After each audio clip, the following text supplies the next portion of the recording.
going on, everybody? Feels like I haven't seen Matt in forever. We were on the phone earlier, and we were like, you know what? Let's just discuss everything live for everybody. We said Steve Fiorillo's the man, and we can't withhold his knowledge from the broader community. Well, that's not what was said, but what did we say, Steven? we definitely did not go that far. Get my lights on. That might be too bright. I may need to turn on my background lights. Oh, no, that's fine. See, look at you, all sophisticated, background lights and everything. I'm not sophisticated like you. Well, when people yell at you enough for 8 years in the comments, you eventually up your setup a little bit. You know, I just have my LEDs that are in the ceiling, and I don't know. Everyone always asks me, like, what would Steven do? Anyway, I'm excited. It'll be fun. This will be a good conversation. I need to hunker down and get ready for what I'm expecting out of these earnings reports myself. So this is a big week. I mean, it's a huge week. I am not thrilled that we have so many companies reporting this week. It's actually annoying. Well, it seems like every quarter that goes on, they get closer and closer to reporting together. Like, I feel like they used to try to be spread across. Like, I feel like Microsoft, Apple, Amazon, and Alphabet used to kind of be split across 2 weeks, and now I feel like they're all consolidating on the same day, which I don't really like. But I mean, at least last quarter, Apple and Amazon reported the following week. I mean, we had Meta and then Alphabet and Microsoft 1 week, and then Amazon and Apple the following week. Now we got all 5 next week.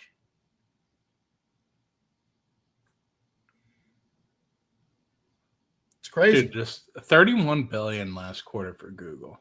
Like, they're beasts. So let's start with Amazon, because I think you and I are it's not that we're more bullish on Amazon. I just think that we see a little bit more opportunity in Amazon right now. So if you want to lead it off, and then I'll come in, whatever you want to do. Oh, man.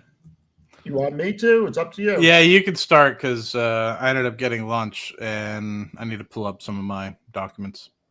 All right. Well, I'm certainly not freaking ready. I am going off the dome on this.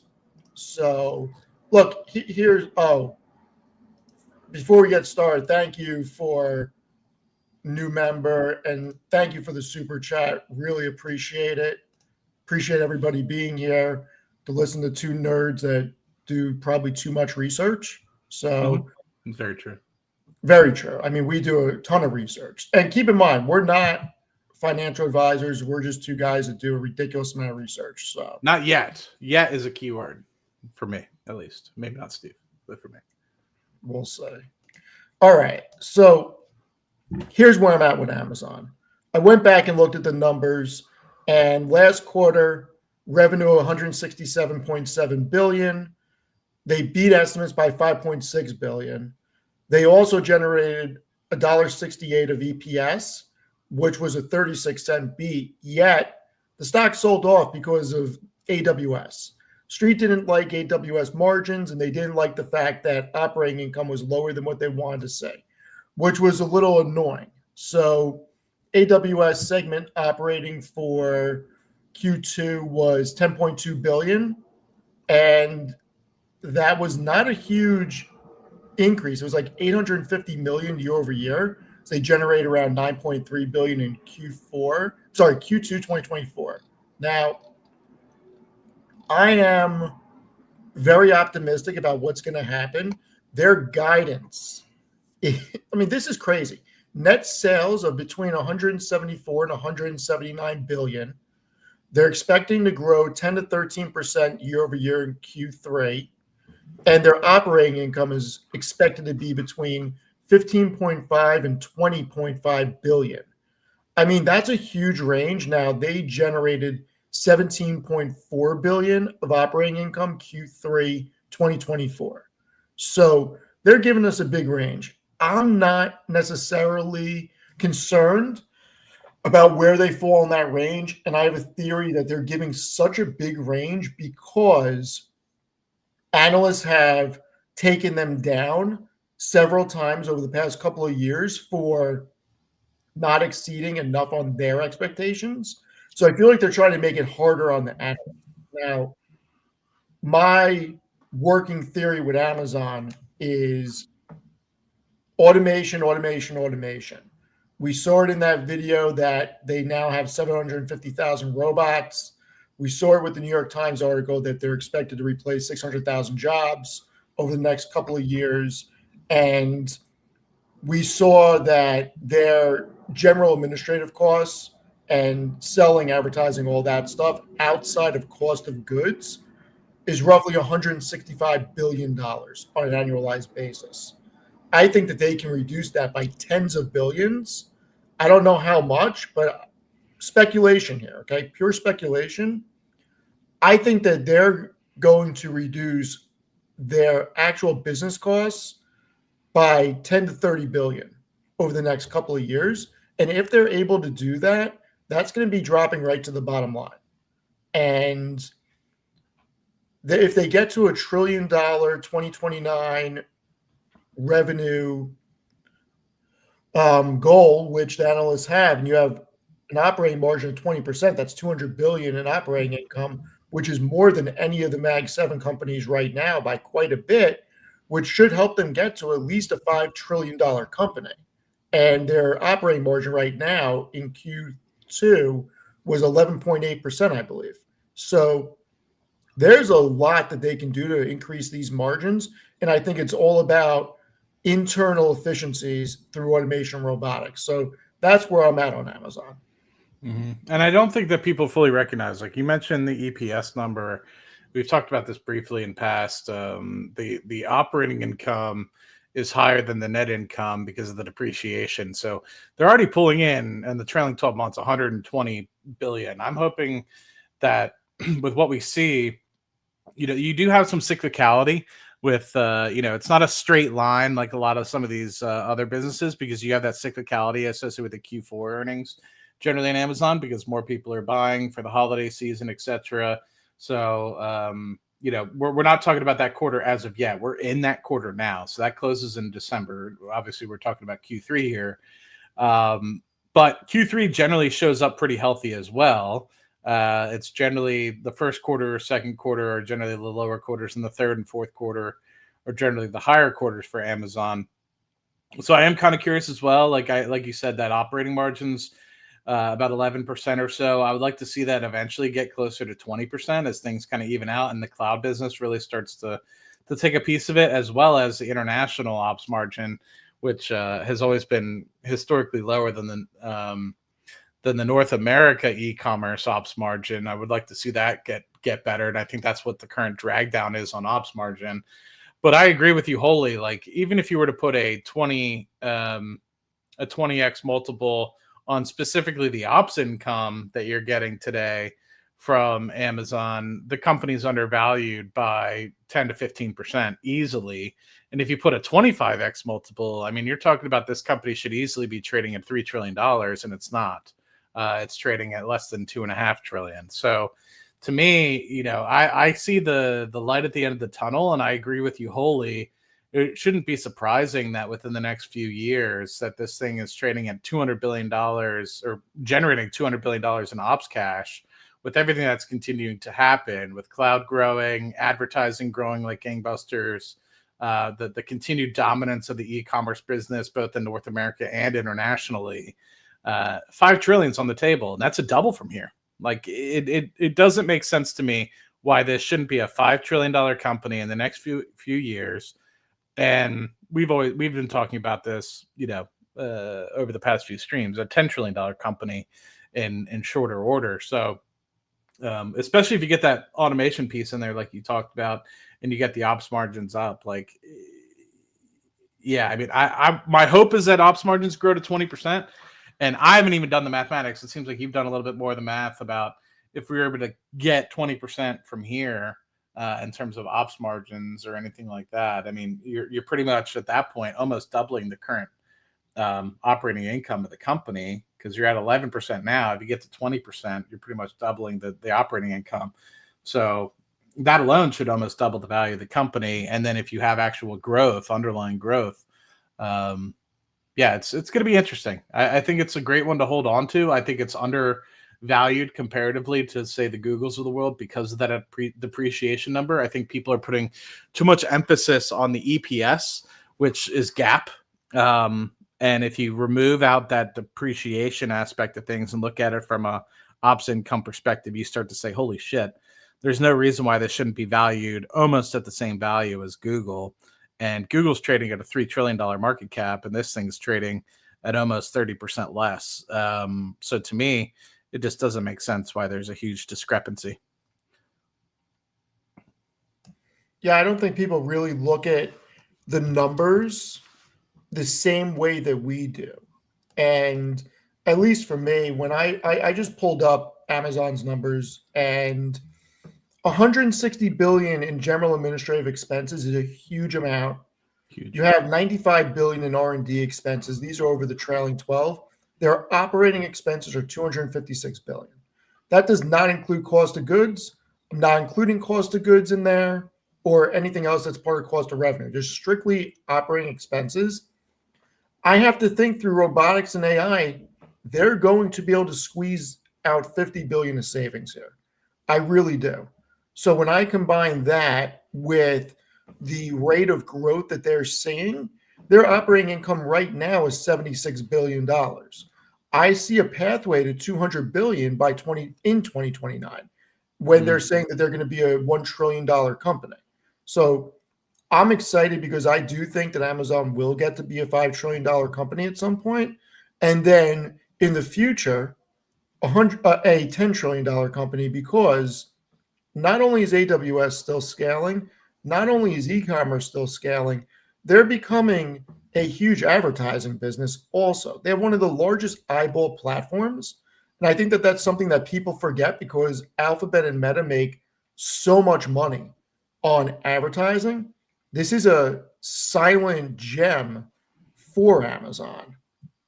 So I'm very bullish on them. I mean, I see good things. It's going to take some time, and I don't want people to lose their jobs.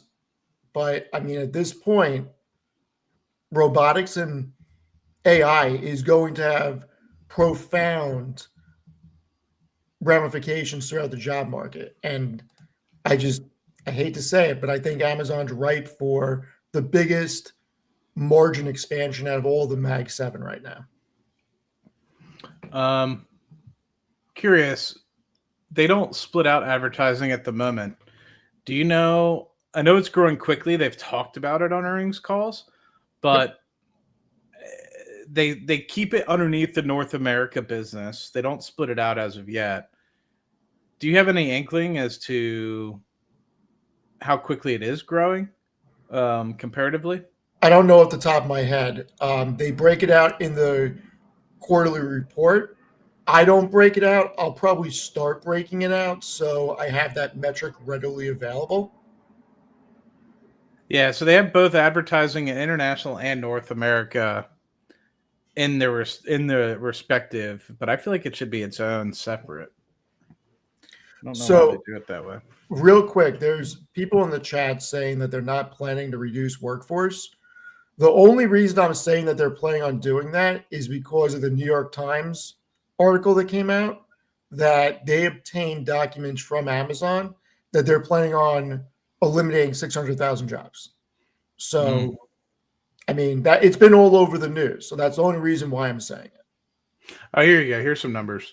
So advertising looks like it grew in the 6 months, right? So maybe I'll do quarterly numbers. So quarterly at the end of 2Q 2024, it was just under 13 billion. And then respectively in the same quarter in 25, it was 15.7. So that growth is about 3 billion over a denominator of 12. So 20 to 25% growth in terms of revenue. What I'm not certain about is the ops margin in that number. how the ops margin itself, if they break that piece out,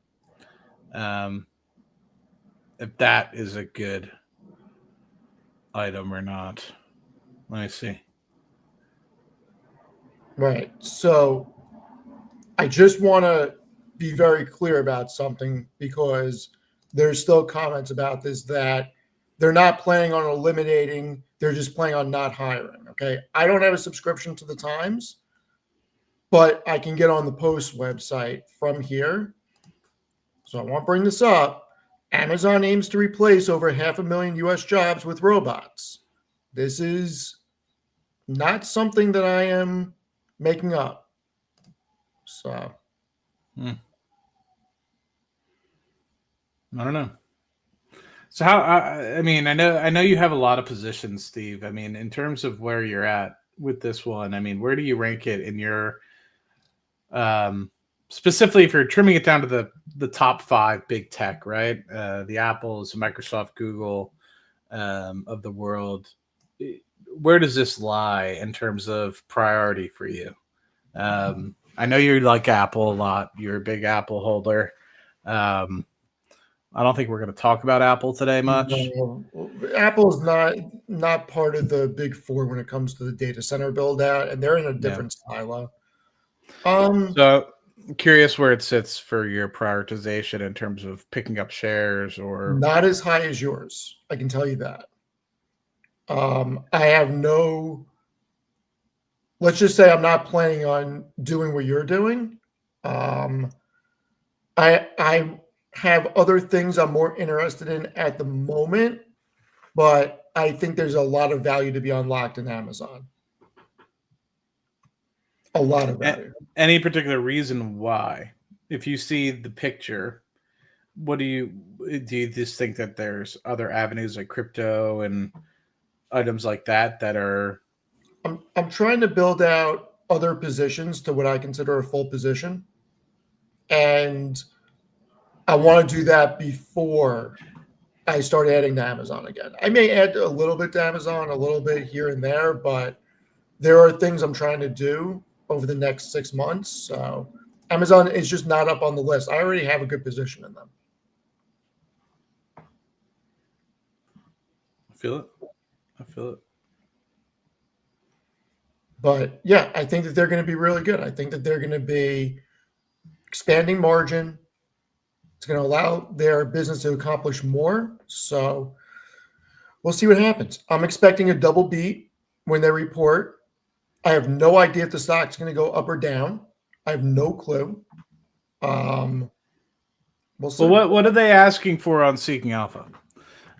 Because I think that's the way to look at it, right? Because originally they guided for, you said 15 to 20 in terms of income. That, like you said, that's a wide range, right? That means that they're actually going to show up poorer than they did in the second quarter, which I don't believe would be the case unless they have large headwinds, which I don't forecast being the case.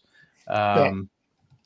So they're expecting to do 177.72 billion in revenue and $1.56 of EPS, which I think the EPS is going to get slaughtered. The revenue, I think it'll be a beat. I don't know by how much. I mean, we'll see. So that $1.56. So there's about 10.6 billion outstanding. $1.56. That's saying 16.5 billion, which is a little bit lower than the midpoint of their range. Now, what gets me excited about them is looking forward, the EPS year over year growth is double digits and not just squeaking by on double digits. It's real double digits over the next several years. I only like to look 3 years out. So it is the current year plus 2 years because you have the most amount of analysts. I mean, you have almost 29 analysts saying that they're going to do an additional 22% of year-over-year growth in 2027. And when we look at revenue, I mean, you still have 10 analysts willing to say in 2029 they're $1 trillion revenue company. That's and they're expected to grow revenue at very low double digits year over year, and they're already a $680 billion revenue company. So, I mean, these are crazy numbers for a company of this size. I feel like it's accelerating. Like, I feel like originally people were thinking in 2030, 2031, they'd get to $1 trillion. And now obviously that's come forward. I mean, I wouldn't be surprised if you have a good couple quarters. Well, think about this. What you just We said end is critical. And I argue this all the time. What you just said, I cannot say this enough, is critical. Because you just said it seems like their growth is accelerating. Now, people will look at a 10.24% year-over-year growth next year and be like, oh, it's not a lot. There's companies growing at 20, 30, 40%, right? But You're talking about $600-700 billion. $75 billion added in year-over-year revenue next year is what's expected. $75 billion. So, yeah, 10% may not be crazy from a percentage amount, but when you actually look at the sheer dollar amount, it is insane that they're able to add that much revenue in a single year.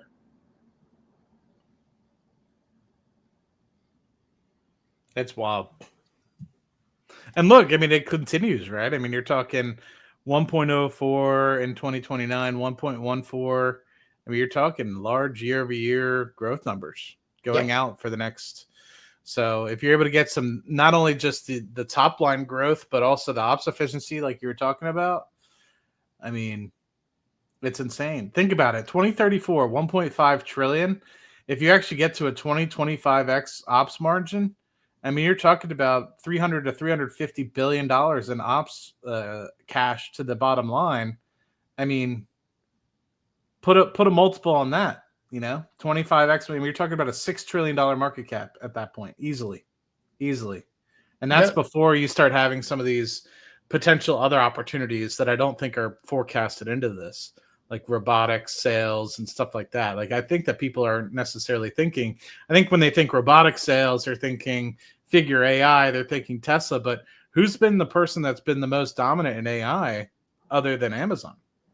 I think Amazon, I don't think people are giving full credit with the Ring cameras, the Internet of Things throughout the entire household. Like, they've been absolutely dominating when it comes to robotics. And I don't think that people are thinking about it from a commercial lens when they really should. I don't think that people truly understand how much Amazon is integrated into our homes. I think they think that Google and others are even a higher place in terms of integration into our homes. But for me, Amazon is massively integrated in my house. My doorbell shows me when things show up. When I leave, I get a notification from Amazon that my temperature in my house is set to a different temperature to let the relaxation of the coolness in the house go up a couple degrees. Every time I need to go on vacation, or I say coming back from vacation, I go onto an Amazon application to let them know, so I'm not just like uselessly destroying energy throughout the night, and day, I guess. So yeah, I don't think people recognize it. Every time I need to order something, I order off at Amazon. Like, I don't think that people understand where we're at with it. Well, and I'm going to expand on that just a touch. I'm going to get myself in trouble. Please do. And I don't want Sir Joseph Carlson bullying me or coming after me for saying this. We all know that Sir Joseph Carlson is much better than me. But he doesn't have the looks, though. Listen, he's better than me in every way. I mean, it takes a lot to get blocked on X when somebody doesn't want to have an intellectual conversation. So he'll be better than me. But anyway, Costco better watch the F out. Okay? Let me repeat that. Costco, and I may make a video with that exact title. Costco better watch the F out. And we're talking about ops margins? Because here's why. Costco's got a 2.97% profit margin, okay? They have very thin margins. Now, what happens? Roll with me with this, right? I'm rolling with you, Steve. How far is Costco from you? I moved further away. One's not that far, actually. Maybe like 2.5 miles. Oh, okay. So 10 minutes, 15 minutes? Yeah. All With the right. traffic, yeah, 10 minutes, Right. 15. So you probably live a little bit closer than most people. So let's just say, for argument's sake, the average Costco is 20 minutes away from somebody. I would think it's further, but I'm going to scale it down. You drive 20 minutes there, probably takes you 5 or 10 minutes to find parking. Oh, it's a mob scene. It's a mob scene. And then it takes you at least 5 minutes to walk over from where you park, get a card, and get in. And then you got to walk around and do everything. And then you got to load your car. Wait, you got to check out, which is a mob You scene. got to show them your card, Steve. God Gosh, forbid you don't pull your card out. They're like, oh, God sir, do you forbid. have a card? I'm like, do I look like I don't have a card? I'm fucking loaded. No, I'm just kidding. So by the time you do everything, it's a 2 to 3 hour ordeal. Okay. Takes time. Is that fair? Yeah. Okay. No, it's you got to fight people in the aisle. Right. Especially if you're going for those Pokemon cards. So Right. 2 or 3 hour ordeal. Now, they do not have a logistical network the way that Amazon does. Okay. They're not getting you your items same day, next day, or 48 hours. They're just not. Amazon has spent more money in a logistical network than any other company. And the only company that has a better logistical network is not a company. It is the U.S. Department of Defense. Okay. They're the only better logistical network than Amazon. So what happens when Amazon decides, hey, maybe we should start going after bulk? Maybe we should expand into bulk. We already have the trucks on the road. We already have the warehouses. We already have the distribution network. We already have the deals with the suppliers. Let's just go one size up and order bulk and distribute bulk now. Have fun, Costco, because guess what? I'm getting rid of my Costco membership well before Amazon Prime. And that's just a fact. No, I as a single person, it's difficult for me to shop at Costco. I don't want to like. It's good if you want to buy things once a year. For me, like toiletries and stuff like that, so you don't have to. But for me to shop at Costco, like I can't end up going through all the stuff like that unless I want to like bulk make my chicken or something like that, which I've done in the past. But for me, like I found I was just throwing out so much stuff, unfortunately. So it's easier for me. It's just like, oh, I know I need snacks. Like, let me order from Amazon. Oh, I need more beef jerky. Let me order from Amazon. And it's there by the next day versus me having to bulk buy. I understand. Like, I'm in a different situation than people that have a family of 5, 6, 7. You know, I get that. And growing up, we utilized Costco to the brim because we had 4 kids and it was my mom and dad and dogs and cats and stuff like that. So we obviously needed to buy a bunch of crap. Like, so it made sense for us to buy at Costco. But for families getting smaller, right? The universal family is getting smaller and smaller, at least in the United States. It just, like you said, it's tough to, I don't know. People are much more likely to go on their phone and order something. But I'm curious how Costco is going to combat that. Because I feel like that my sister, she has 3 kids, so she's a family of 5 and a dog. She loves Costco still, but I feel like she's still so much in the I need to buy, 4 gallons of milk a week and stuff like that. Like I don't, you need to buy 4 gallons of milk a week, Steve, but I do not. So yeah, I'm different strokes for different folks, right? But everyone that I know, they normally get their stuff that they need from Amazon. And the thing that I'm starting to notice is that they're definitely pushing Amazon groceries way more than they have been. I think they took a while to integrate Whole Foods into their ecosystem, but I think now they're really starting to get after it. So what happens with this? And I get it. Look, there's things from Costco that people are not going to give up, and I get that. Going to the meat section at Costco and going through all that stuff is an experience, okay? But what happens if Amazon decides, you know what? We're going to put our own USDA butchers in our distribution houses, and we're going to allow you to order exactly what you want cut the way you want. You want a slab of ribeyes? Dude, don't No tell me problem. that. No Don't tell me problem. that, Steve. I'm just saying, what happens if they do that? I mean, U.S. Foods does that. Driscoll Foods does that. It's not like all the big box food distributors that sell to restaurants do it. Why wouldn't Amazon go that route? Mm. I'm just saying it's a big market out there, and Amazon's got the money to try it. They already bought Whole Foods. Oh, no. Somebody just said, what if they offer their own milk delivery? You think Amazon doesn't have their own milk? Yeah, Amazon Fresh. Yeah, They got it. they got it. They got it. Go on the site, my guys. Like they bought Whole Foods. They have now been buying bulk milk. Right. So talk about margins, right? I mean, Right. So I don't know. We'll see. I mean, look, I think Costco's going to be in a difficult spot, and I think Amazon's going to look to expand their business any way they can over the next 5 years. It's going to be very interesting to see what Amazon ends up doing, and we'll see. But regardless, I'm very bullish Amazon. I think it's a double beat this quarter. Now, I I think they're sandbagging on the net income. For certain. You said it was 170 billion sales is what they're looking for? 178, I think. 178. I think. Hold on. Earnings. 177. 177. Wow. Yeah. That's insane. It's a lot. It's a lot. All right, you want to move to That's insane. You pick Microsoft, Meta, or Alphabet. I would prefer Alphabet. Sure thing. I don't know much about our friends over at Microsoft. Microsoft's the only one I don't freaking follow because I don't own it. Yeah, I don't know. It's a mistake, right? Of course, I should have owned it for a long time. Same here. I should have bought it.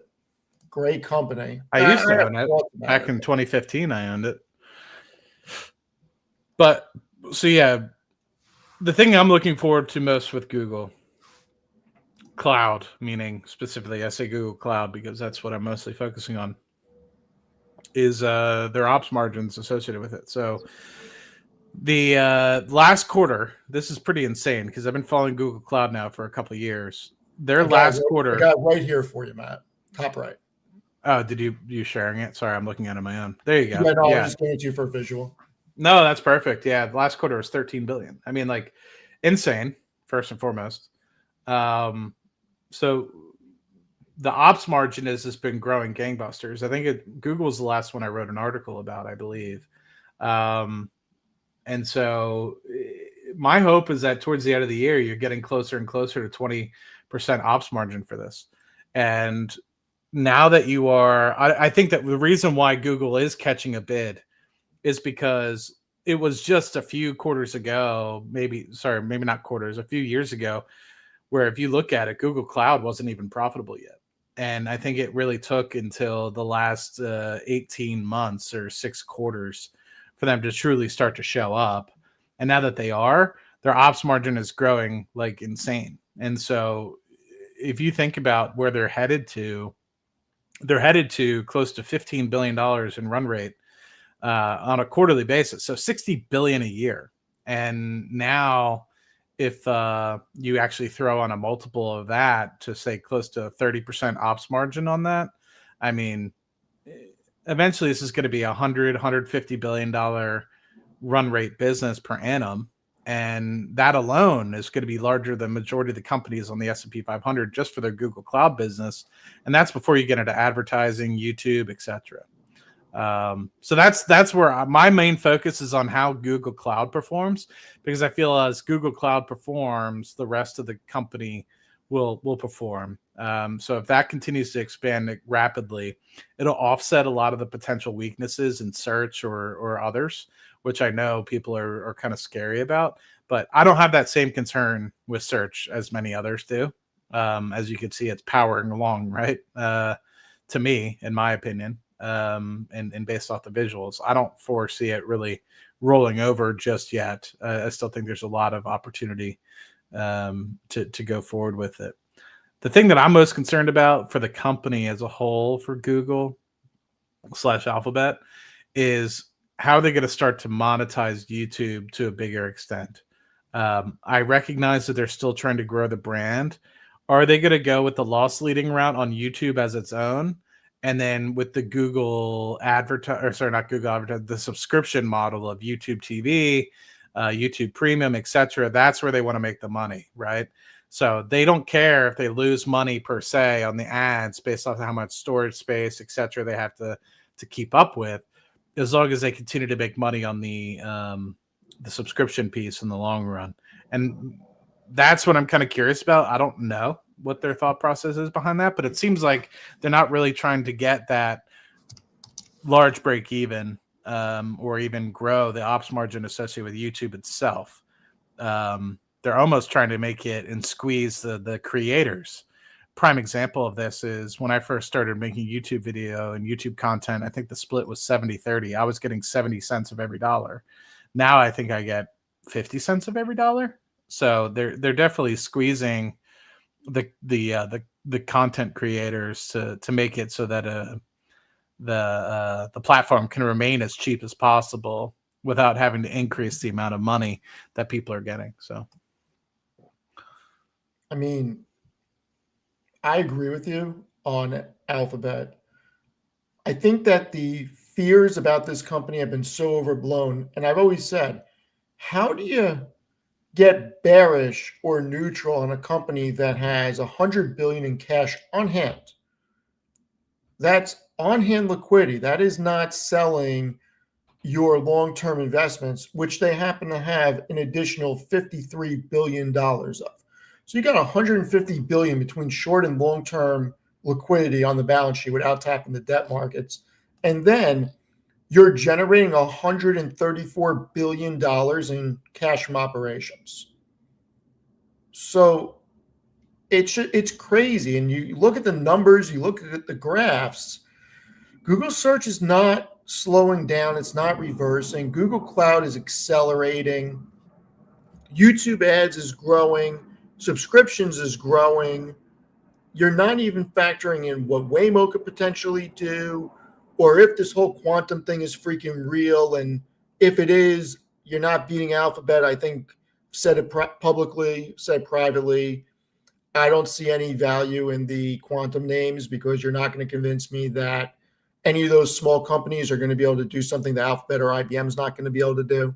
So Alphabet to me is a winner. It's going to continue winning. It's not getting broken up, as we clearly saw with the ruling in August. So I'm excited to see what they see on the conference call.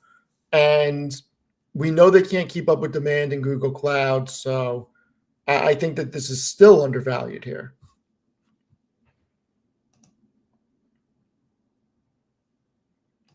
Let me bring up a different slide with this.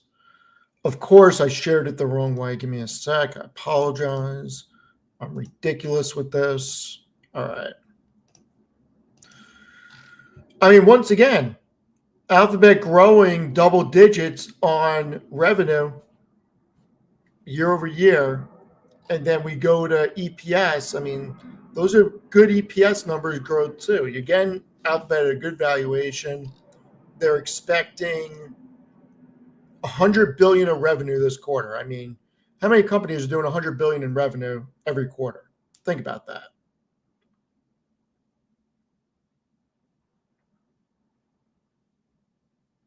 that's insane. I mean, they're not an e-commerce business. And what advertisers are getting rid of Google Ads? Nobody. Yeah, I mean, I'm just yeah, like I said, I'm looking at, so I was wrong with my numbers. I think I was thinking it was like 18-19% ops margin for Google Cloud. I just saw it's closer to 20-21%. I'm curious where that goes. How does that run rate kind of look? And some of the other key numbers that I'm kind of seeing here, the services business, the operating income on the services business is just monumental.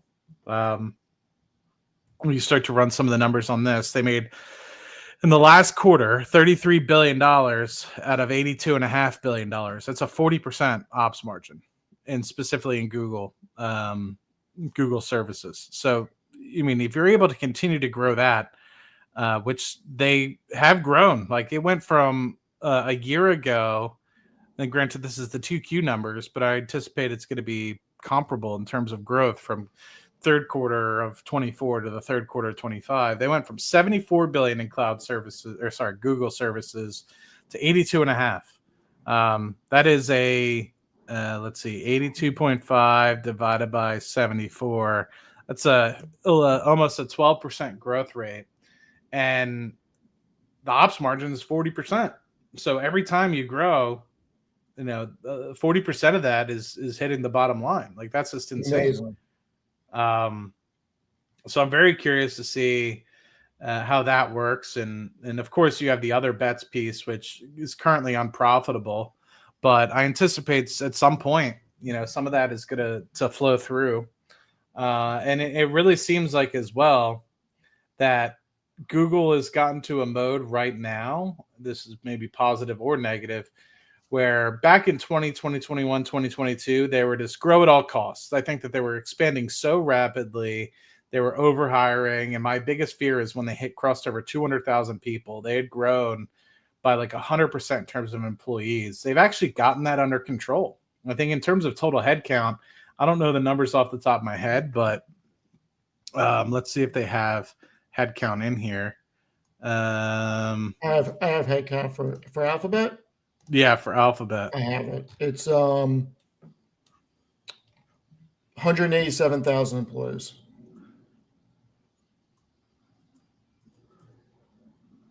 187. Wow. I thought that they were getting it more in line. I thought they were back into the 170 range.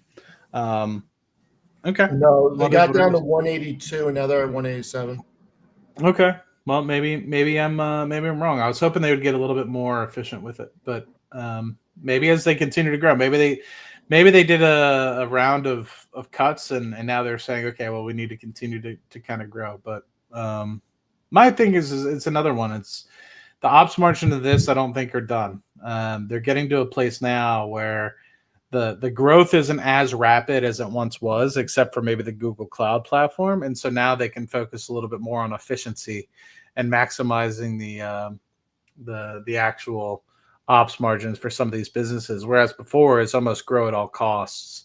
So I'm a fan. After I finish out my Amazon position, I would like to also try to figure out what would make this when this gets to a $10 trillion company, because I anticipate it will as well, because this just needs a 3x to get to a $10 trillion company as well, which I don't know if it has. I'm more bullish on Amazon getting to 10 trillion personally. While this is a great company, you have to think this is more reliant upon advertising. It's more reliant upon Google Cloud versus Amazon. They have a little bit more spread in terms of different industries that they can rely on. So blessings and curses, I guess, because these guys are number one in advertising, of course. Right. So,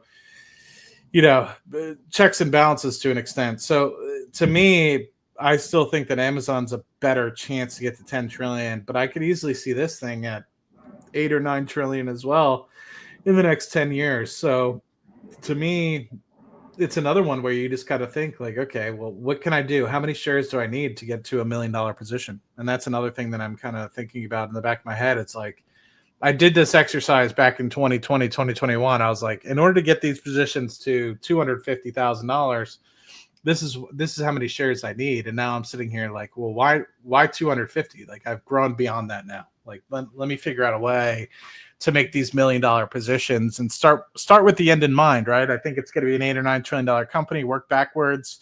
These guys are buying shares like gangbusters. Excuse me. They've bought back over 20% of the float in the past 5 years. So maybe not 20, but a large extent of the float over the past 5 years. It's not. Excuse me, slowing down. I don't know what it is in here, but it's not slowing down. So to me, they're spending $65-70 billion a year in buybacks. It doesn't mean as much as it used to because the company's now over $3 trillion, but that's still 2% of the float every year. And if you're able to buy back 2% of the float every year and offset the share-based compensation you're giving to your employees, then, over the long term, it's going to be great for the shareholders, right? I mean, every share that you own is only going to increase in EPS as long as things are going in the right direction, and not just from buybacks alone, but from the actual growth of the organization. So at some point you hit some sort of premium, right? Because you have institutions which aren't going to give up their shares. Then eventually it's just going to be, well, where are these people buying? They're buying it from day traders and everything like that. Well, in order for that to happen, that's just going to have a natural drift upwards, right? And this is just a premium business on its own. So it should be trading north of 25x multiples. So to me, this isn't even expensive comparatively to the rest of the S&P 500. Like, I think a lot of people are looking at, the S&P is trading north of 20x PE. It's like, but when you have premium companies like this, and I think of all premium companies, I think American Expresses of the world, I think of the Alphabets of the world, I think of the Amazons of the world, those warrant more than higher sector average PEs. So for like a Coca-Cola, I think it warrants a 20x multiple because of the quality of the premium of the product, right? Now, American Express, it shouldn't be trading at like a 20x multiple, in my opinion, but it should be trading north of 10 easily. It should be closer to 15x in my thoughts. Whereas most banks, especially in the peak of a running room cycle, they're trading at 10 to 12 PE because people are always fearing some sort of recession. So just some thoughts on that. So I want to answer a few things real quick. So first, Matthew, thank you for the super chat. I'm not a financial advisor. I don't know what your situation is. I can't give you advice. All I can tell you is that publicly I have stated that I am personally acquiring Ethereum and BMNR and NVIDIA in my normal account. So I think that there's a lot of good things out there. You can look at my ratings on Seeking Alpha. As I've been saying, I think Amazon's very interesting, but I don't know what anything's going to do. And I don't know what your situation is, but I think that if there with some research, there's some good plays out there. I mean, obviously, Matt and I are both bullish Amazon. I don't know what it's going to do.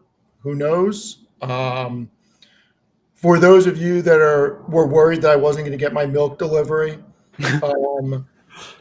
I sent the dairy dealer a text at 1:40 in the morning last night, and I got a text at 2:28 a.m. saying, "Okay, see you there." So I got the response when they were loading the truck. Got my milk delivery. Farmer's hours. Listen. Did you load up on the blueberry pomegranate? Dude, blueberry pomegranate peach. Do you have a store brand version? Like, is there like a national store brand version? I know it's not as good as what you got, but like, I'm curious because I love blueberry pomegranate. We've talked about this. Right. Like, is there for yogurt or for milk?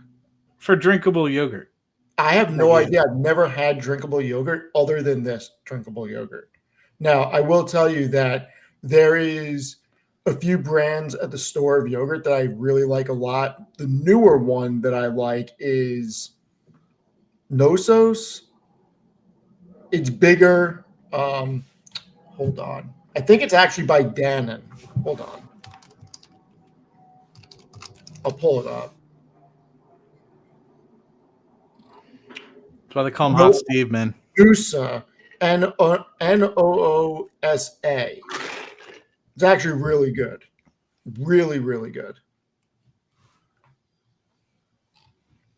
And I do believe it's by Dannon, if I'm not mistaken.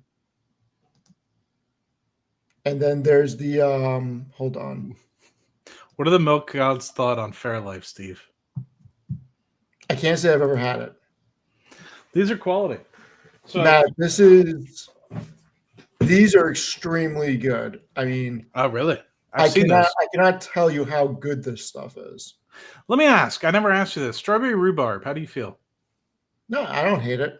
It's not my first choice, but it's good. One of the girls I used to date, her dad, like every time strawberry rhubarb was in season, he would like make a big scene. We dated for a couple of years. Her dad would, and it was just funny, but I was like afraid because like apparently if you cook rhubarb inappropriately, you're gonna die. Like apparently it's very poisonous. So anyway, this is the Fairlife stuff. So this is what I take. I've never had that. So this is obviously it's pasteurized because Right. it's not in my. It's literally sitting next to me, and I have it here because I only have so much room in the fridge, but I only keep like 1 or 2 in there. But it's what I generally take my my medication with in the morning. But it tastes like delicious milk, even though it's got 42 grams of protein. Yeah, but that's a protein shake. That's not straight milk. Yeah. It's protein shake with pasteurized milk. But like this thing, 42 grams of protein. Can you imagine that? But anyway, yeah, you can get less ones. I think it's 20. You can get ones with 24 grams or 28 grams of protein. But I love it. I think this is great. It tastes like my biggest problem with protein shakes in the past when I used to do like whey protein, when I used to lift and stuff like that, was like the chalkiness. You don't get any sort of chalkiness associated with it. Oh, so there's a secret to that. It's not really a secret, but I mean, you only get vanilla powder. Yeah. Whole milk. And then you got to put it in a blender. You got to throw a banana and some blueberries and some strawberries in there. And it's freaking delicious. You can make it a smoothie. Make it a smoothie. Okay. I'm not there yet, Steve. When I get there. I mean, look, when I was lifting a lot, that's what I would do. I mean, when I was much younger, I would turn into freaking milkshakes and throw vanilla ice cream in there. Oh, wow. That was when I was lifting a lot and I could be crazy. But yeah, I used to be jacked and then I just got fat. I used to be jacked and that. Yeah. But you want to move on to Meta? Yeah, I'm interested. I don't follow Meta as much. It's actually a company that I've been wanting to get involved in, and it's been one that's actually retraced a little bit, right? So I'm upset with myself because when I doubled down and I put all my money into Amazon and Google, this was back in 2021 when the same time Meta went down below $100 as well, right? And which one's been the best returning is Meta, right? So I chose the wrong one. I mean, I'm still happy that I got into Google and Amazon, but had I chosen Meta, I don't even want to know how much money I would have made. I mean, it'd probably be worth, if I had doubled all that money into that, I mean, it would be a shit ton of money. Actually, now that I'm thinking about it. I'm wondering why. Did I not write an article about Meta about Q2? Steven. Hold on a second, because I can't find a spreadsheet on it. Give me a sec. Steven. Oh, I did. I wrote an article on August 22nd about them. Hold on. Did I build any charts out? Yes, I did. Where is this freaking chart in my spreadsheets? Give me a sec. Speaking of, I think this headset's dying, so I'm gonna order a different one on Amazon. Well, I don't know where my Meta spreadsheet is, so I'm just gonna pull up my article because the chart I want to show is in there. So give me a sec.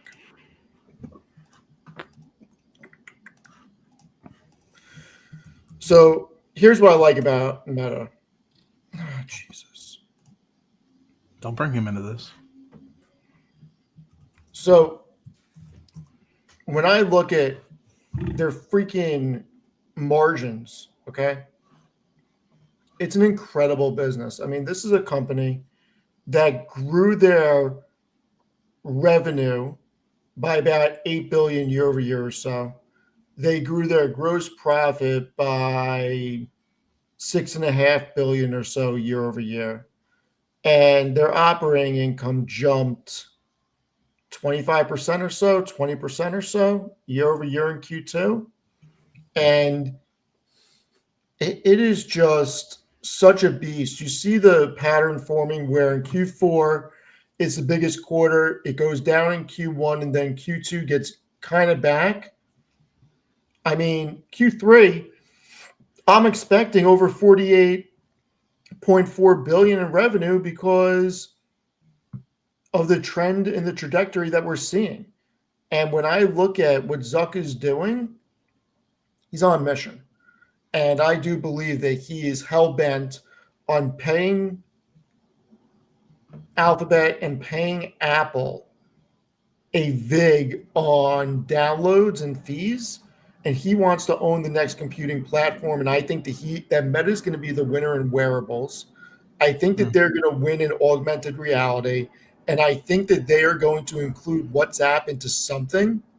And they're going to transcend what the smartphone is. Now, that's a 5 to 10 year thing, but I really do think that Meta is going higher. It's the only company that has more than a third of the global population using its products every month, and they haven't even begun to monetize WhatsApp yet. Nobody's getting off of Instagram. People aren't getting off of Facebook. Companies are not stopping ads, and guess what? They don't have competition. So, you know what I don't understand? Why don't they integrate WhatsApp to be more like Teams? Like have a business version WhatsApp. Thank you so much, to brother. Do you know what NOG is, Matt? Yeah, Northern Oil and Gas. All right, we'll talk about it in a minute. I just don't understand. Like they have the opportunity to, like I use WhatsApp desktop all the time. Like it's great because for me it's easier to be while I'm working. I don't want to pick up my phone, put down my phone. So like if somebody messages me, I hear the little dink. I go over to my WhatsApp desktop, answer the message, get back to work. Right? Like to me, I think. Anyway, I think that there's so much opportunity that they have on the table for enterprise associated with Meta.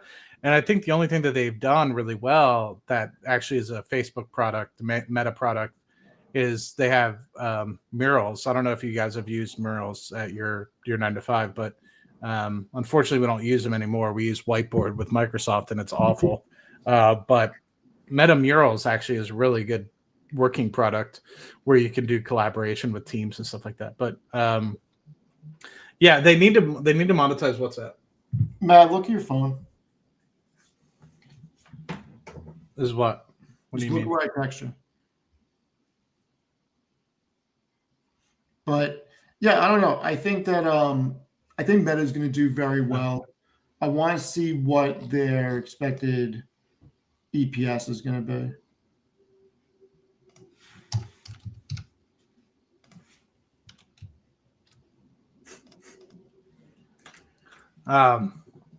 Yeah. So they're expecting to do, I mean, once again, 49.39 billion in revenue this quarter with $6.70 of EPS. I mean, it's just crazy. Last quarter they beat. I mean, look at this. Look how big this beat was last quarter.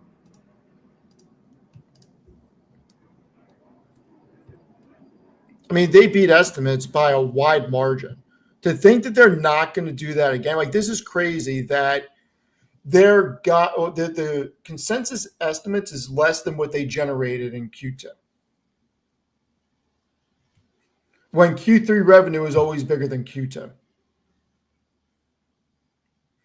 Meta's going to slaughter this, in my opinion.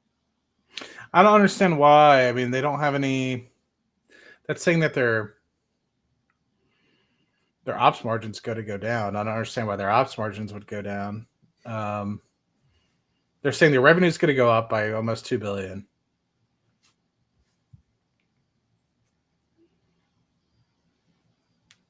Yeah, it doesn't make any sense. Yeah, it's crazy. I mean, look, Meta, I think, is one of the most interesting companies, and I think it goes higher over time. It's only a $1.85 trillion company. I mean, really think about it. I want to bring something up. So maybe we won't really, since you and I don't really know Microsoft that well, maybe we'll leave that off. But Let me bring up. The thing that I'm curious about, somebody brought it up in the chat, is the capex, because at one point people were afraid because they were spending like $30 billion a year or something in capex. I think they Actually, pulled what back I'm a little bringing bit. up. Okay, good. So I'm curious. I haven't seen it in a couple quarters, and I'm curious to see how they regulate I it. got you covered. But dude, I just don't understand. Their ops margins are insane. It's like mid 40%. Like if you think about where they're almost generating $20 billion of income, operating income, off of less than $40 billion of revenue. Like I don't understand why people would ever be bearish this company. And I did, and I made a public statement about this, that based off of your critique, I updated this on a separate sheet, which I'll show next. But from an EPS perspective, and keep in mind, the street is taking EPS up a ton. Meta didn't start the year at 27. I think they started the year closer to 24. So I have those numbers somewhere. They're still trading at an attractive valuation. I mean, 26 times for this year's earnings is very attractive. Because they're growing so fast. It's crazy. Yeah, you can Especially, see 2 years earnings out, you're at 21x, and it's a premium business. yeah, I mean, look, if I was to add Walmart in, I'll add Walmart in live for everybody to show you exactly what this is going to look like with these older companies. So hold on.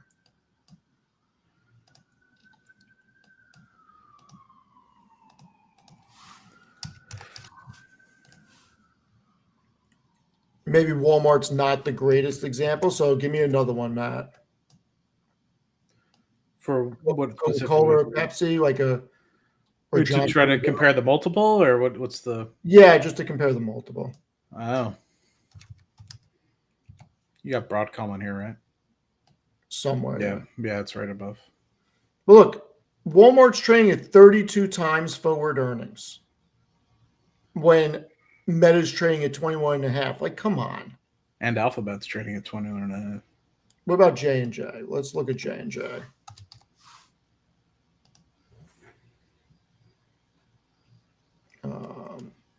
Maybe J&J is not the best. Let's put Costco in here. Yeah. Sir Joseph Carlson, don't beat me up. I'm scared. Got up your security, my guy. Dude. You can hire me full time. I'm going to need security after I put this in here. I apologize in advance, Sir Joseph Carlson. Do not be mad at me. I apologize. We all know you're better than me. Costco, 38 times forward earnings. I don't understand it. When Meta is trading at 21 and a half. Look, I like Costco. I just don't understand it. So you tell me where we're at right now. Because I'm sorry, something's got to give. Are they like loading the boat on buybacks? Like what is Who, Costco? Yeah, like I just don't understand why I they're think trading you at should 30. write a letter to Sir Joseph Carlson and ask him. Because he's the guru. He's the guru. But yeah, it doesn't make any sense to me why the best companies with the biggest balance sheets and the most profitability and great margins are trading at lower multiples than Costco and Walmart. Does not make sense. So either Costco and Walmart need to come down to reality, or this is a market that isn't as expensive as what everybody thinks it is. Now, hold on, I want to address something. Yeah, he's not living rent-free in my head. I'm making a joke. Like, it's a running joke. I could give a shit. Like, in all seriousness, I don't care. I'm making a joke, and I will continue to make this joke for the next 10 years because he blocked me on X because he refused to have an intelligent conversation, period. So Matt, you were right that I wasn't showing certain things on the free cash flow. It wasn't. You weren't doing it intentionally to No, but you buy were right things. that I should also have it ready to show it the other way. So I am showing it this way. So the way that I built it this time, let me hide this so we can squeeze everything in. I added buybacks and dividends paid and total return of capital. Jesus, Google's at 25 billion. They just fucking started. And what their remaining free cash flow is after the return of capital in the trailing 12. So the only one that is still positive that has a buyback and dividend program is Microsoft. Alphabet and Meta are dipping onto their balance sheet to pay the dividend at the moment. And you were 100% correct on that. It's But scary because I think people Okay. look at the free cash. So sorry for people that haven't tuned in. I know a lot of you. This is going to be a broken record, but basically, Steve was just like, look, they can continue to up their capital expenditure, look how much free cash they have, etc. And my thought process is like, if you just isolate free cash flow, you're going to say, holy shit, look how much money these guys are making. They can increase capex to Kingdom Come. And my question was to the broader audience is like, yes, you could probably continue to increase capex for maybe another couple quarters, but eventually, like, unless you have a massive amount of ops cash growth, you can't keep dipping into and grow capex like you have year over year. So when people are looking at NVIDIA being like, oh, capex is going to continue to grow 40-50% a year, so that means NVIDIA is going to be able to grow. It's like, I think you're on the latter half of that growth curve for something like an NVIDIA, because you're starting to run out of remaining free cash flow that these companies have, because they're, at what point do they choke back on buybacks or dividends? If you cut the dividend, you're going to sell off like crazy. You cut buybacks, you're going to scare some people and get some angry people, but I don't think it's going to be as bad as cutting the dividend. So, at some point, Google's going to have to come to a realization that, like, they keep claiming $70 billion buybacks. Like, they can't keep claiming that and running at a 20 billion. And Google slash Amazon, slash Alphabet, they used to sit on $100 billion in cash. That cash pile has been dwindling for quite some time. No, they have 96 billion on hand with another 52 billion in long-term investments. So they have a runway where they can continue to dip on the balance sheet. But you're right, they need to outpace this with growing cash from operations, so they don't continue to pull from the balance sheet. Look at fucking Amazon's capex, though, dude. It's insane. I know. But don't forget, that's not just data centers. That's logistical network, warehouse, that type of shit. It's much different than the other three. I'd actually like to look at their return on invested capital. I should look at that. But look, I am very interested in Meta for one reason. Look at this. They have a 34% free cash flow margin, and that's with spending more on CapEx.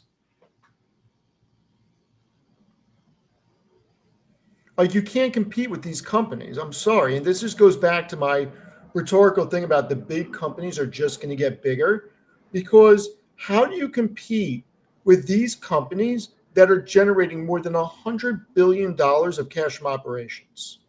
Like, who can go toe to toe with these companies? Think about that. So, yeah, that's a good question. Somebody just asked, does looking at it this way affect your bullishness on something like NVIDIA? Not at all. Not at all. We just saw what happened with OpenAI. Zuck just dropped the freaking go. After OpenAI dropped the gauntlet, Zuck came out and said, fuck around and find out. And guess what? They're now building a $27 billion data center in Louisiana. You're telling me Jassy ain't coming out on Thursday and saying something big? They have to. They don't have a choice. The thing that I'm curious about, the past few earnings calls, I don't know if I listened to the last quarter. I might have been preoccupied or something, but the several quarters that I have listened to for Amazon, they keep talking about Amazon healthcare. And Right. they're continuing to dominate in that space, or at least grow domination in that space. And so I'm very curious to see what big announcement comes in that arena. because they've tried to grow something organically, but they have the capital to be able to potentially purchase something. And so I'm very curious to see, just like how they had the Whole Foods acquisition, are they going to do some sort of acquisition of something that could benefit them on the healthcare space? I don't know. Amazon Health is not something I'm not really following, so I don't know. But I think the bigger companies just get bigger. I don't see a reason why they don't. And we'll go from there. Do you know, we were talking about this on Rocket Lab Weekly a little bit. I don't want to go too deep into that piece, but Amazon Kuiper is kind of their equivalent to Starlink, SpaceX's Starlink. Do you see much coming from that? The revenue, the operating margins? Have you seen anything in their 10Q? I haven't seen anything in the 10Q. No. Okay. No, I haven't. But I'm kind of curious. That's kind of like a sleeper, right? I mean, they're launching them on the Falcon 9 rockets at this point, and people are bidding up companies like ASTS, and people are obviously giving Starlink like a $400 billion market cap valuation because of SpaceX, because of the Starlink, right? And so if you think about it, like what avenue could that be for Amazon? And is that going to add another, say, 500 billion that people aren't even talking about yet, which I think it is. Like, I know about it because I'm researching the space infrastructure piece, but I don't think that is truly independent. And talk about high ops margins, right? Like the margins that you get from that is huge, because you put the hardware in space and then you go on a CapEx holiday. The only money that you're spending is to launch it into space, and then it's very little ops costs associated with operating it because it's in space. Like, what are you going to do? Like, there's no, it's solar panels and everything like that. The only cost you have is to make sure that they're running and efficient. And then you go on a CapEx holiday for 5 to 7 years when they're orbiting, and then they go out of they go into decommission when they fall to the atmosphere. So, what happens when Bezos starts building data centers on the moon or in space? It's kind of it's what I'm kind of referring to, right? They just started talking about, I think it was Amazon. Was it Amazon or maybe it was Nvidia? Bezos was saying that they want to build data centers in space so they can harness solar 24/7. Yeah, exactly. It's crazy. It's crazy talk. Yeah. So I don't know. This week's going to be really interesting. I think there's a lot to look at. Wow. Thank you, Rob, again, so much. Sending more, even though the Canadian. Yeah, Tevis definitely said something last night. Matt, your bullishness on Next and VG, mostly because of Europe's energy needs? The world's energy needs, partly, and then the other half is places that have been taking advantage of their energy independence, unfortunately, are regulating themselves out of business. And so, I look at, there's a lot of opportunities still in the north part of the North Sea that Norway and the UK could really take advantage of. But because of the current fiscal regimes, I'll say, unfortunately, it just doesn't make it conducive to continue doing business there when you're paying north of 70% tax rates. And anybody from the UK that's in favor of the Labour Party, that's neither here nor there. But the Labour Party is the one that has really been pushing for these increased tax rates in the North Sea. And then obviously you have Norway trying to, which is actually pretty interesting in terms of like a case study. Norway has become massively wealthy. They have trillions of dollars in their public investment fund with less than several million people in their own country, and so they're very self-sustaining. But even though that wealth has been generated so much, they feel like they're so wealthy at this point that they no longer need to keep developing these energy resources. And so in that respect, they're kind of regulating and taxing themselves to kingdom come as well. So it doesn't make it nearly as profitable. And then you have a lot of other countries that have done well, like Australia. They're not investing nearly as much. And so I think that we're going to see how it goes with going into the next decade, no pun intended, but it doesn't look favorable for other countries. And so when you look at this is a macroeconomic lens of US LNG, we're going to need 600 MTPA of global LNG usage in terms of demand. And right now, the United States provides 100 MTPA. Qatar provides about 80 MTPA, 90 MTPA, and so does Australia. And that's the majority of the global players. You have a large drop off, and then you have some others that play into it after that. But those are the three big players. And the United States has really developed this out of nothing over the past 10 years. And Australia, unless they get their act together, is going to regulate themselves out of business. And unless they have some large discoveries that continue into 2040 and beyond, it's mostly just going to be the two players in Qatar and the United States are planning on actually growing. Right now, Australia is planning on just maintaining capacity.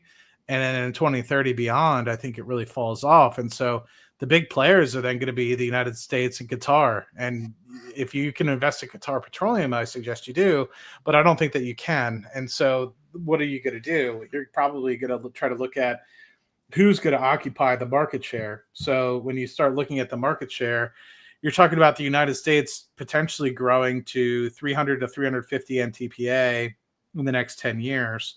And right now we're at 100. So, with a lot of that sanctioned, so you start to look who's growing those assets. Well, 47 to 50 MTPA is going to come out of next decade's project. So that's 1/6 of the capacity of what the United States is trying to develop in the next 10 years. So, okay, just by next decade at that point, you own 1/6 of the market share with that project. Granted, next decade's not going to own all of it, but they'll own a large majority of it when it's fully developed. And then who else is there? Well, there's Cheniere. You could buy Cheniere. That's already an established company, and they're doing phenomenal. LNG, baby. Yeah, LNG is doing a great job. It's the ticker symbol. So Cheniere's done a great job and could potentially be analogous to what we're trying to talk about with VG and next decade. But then you have Cheniere. So Cheniere just started ramping up. They had their 10 MTPA facility. But you talk about it, 10 MTPA out of 100. So they had kind of like 100 being the current export capacity of the United States. They had a 10% market share. Then they just brought on their Plaquemines. So now they're at approximately 20 to 30% market share because they bringing on Plaquemines. And they're going to continue to try to grow over 100 MTPA. So you say, okay, 100 MTPA plus the 40 to 50 MTPA of next decade. You're talking about close to 150, maybe more MTPA out of 300. You're saying that you're going to own 50% of the largest exporting product that the United States is going to be providing to the world. So, okay, you should probably buy something like that in its infancy. And so to me, that's just a very broad 10-year look at what I see the United States being able to provide with the low-cost energy that we have in the United States. And unfortunately, other countries around the world trying to align themselves with the Paris Agreement are unfortunately regulating themselves or putting them in a situation where it's just not conducive to cheap energy prices. So unless there's large discoveries elsewhere, that's a nutshell where my mind is at. Now, of course, there's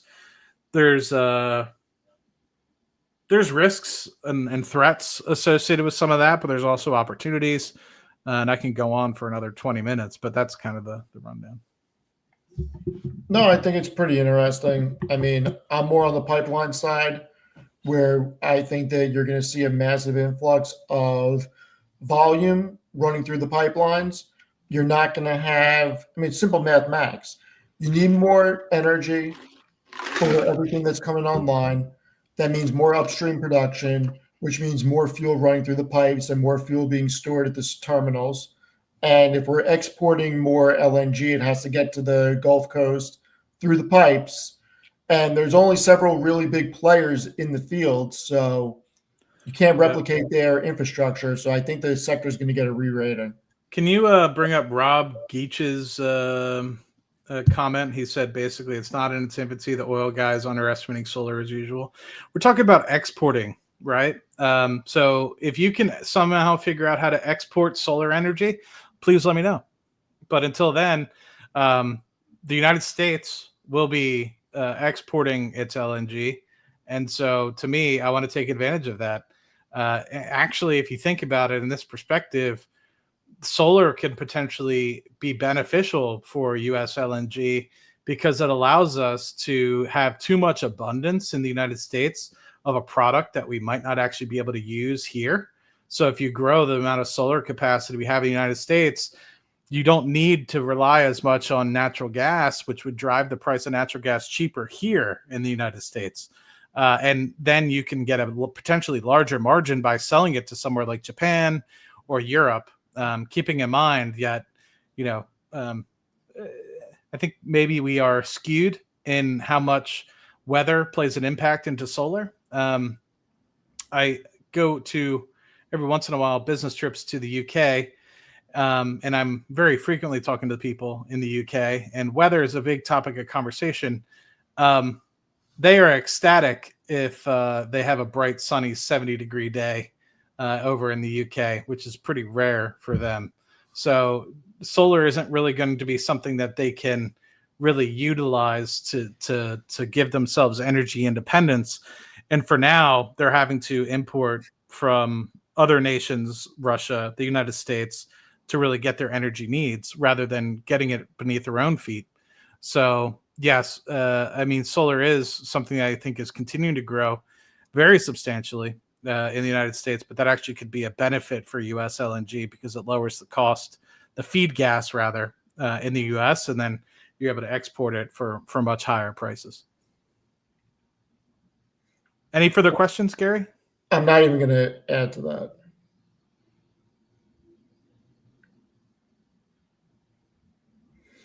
All right. So Matt, what are we the gentleman asked about Northern Oil and Gas. Northern Oil and Gas, the reason I'm bullish on Northern Oil and Gas is it's a non-operated company. Sorry, I didn't mean to cut you off there. No, go ahead. Originally they were kind of operating assets, and now they've more so focused on operating out of the Williston, Permian, and a few other great basins. And really, they just are a bank at this point, if that makes sense. So they have some technical folks in their business, and their deck pretty much is focused around leveraging other great operators. So if you think about it, what's one of the largest impacts of running a profitable oil and gas company is actually EBITDA margins for oil and gas companies is pretty good. And then when you get to a place where you start factoring in SG&A and overhead is really where your margins start to get really hampered because it takes a lot of people to, generally speaking, move this stuff along. So if you kind of become a bank and you reduce that SG&A expense, you get a large margin uplift. And so since these guys are non-operated, meaning they pretty much just go into these projects without having to fund any overhead or anything like that, they get a large opportunity to continue to grow. And so they're doing a pretty good job. Their recycle ratio is like 1.9x, which is good. So that pretty much means that for every barrel that comes out of the ground, they're able to take a large portion of that margin and reinvest it, but they're able to get like 80 to 90, not 80 to 90%, but about half of whatever they get out of the ground in terms of profit, they're able to pretty much use as ops cash to pay dividends or buybacks or continue to grow the company in a non-organic way. So to me, I think it's a good opportunity. I'm not shoveling money into it because I don't think that we've hit a place yet in the oil industry, the upstream costs, where we're in some sort of recession. But if there is some sort of recession and oil dips below, say, $50 a barrel, it's probably when I'd get more aggressive on buying shares. But I think that both Northern Oil and Gas and then GRNT, which is Granite Ridge They both are really well run companies that are non-operated, and so I think it gives them a benefit to run a lower cost structure. All right. Good stuff. Good stuff. So next week, are we gonna? You want to do a recap at some point? Talk about what Amazon, Alphabet, Meta did. Yeah, it'll be fun. All right. So we'll try to figure out that. You want to talk about anything else on this stream, or Yeah, whatever you think. it's better for me. I'm trying to think if there's anything else. I'm just interested. So you're not buying much Amazon or Google ahead, but are you going to buy any more Meta? Or are No. you no? It's kind of a built-out position for you, I think, Yes. at this point.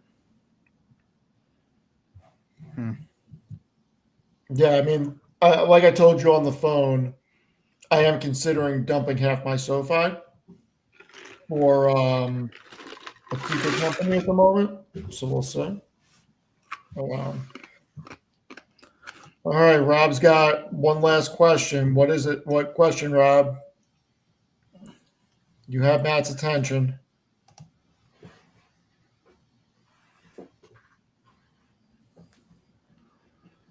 Alarian's MLP, right?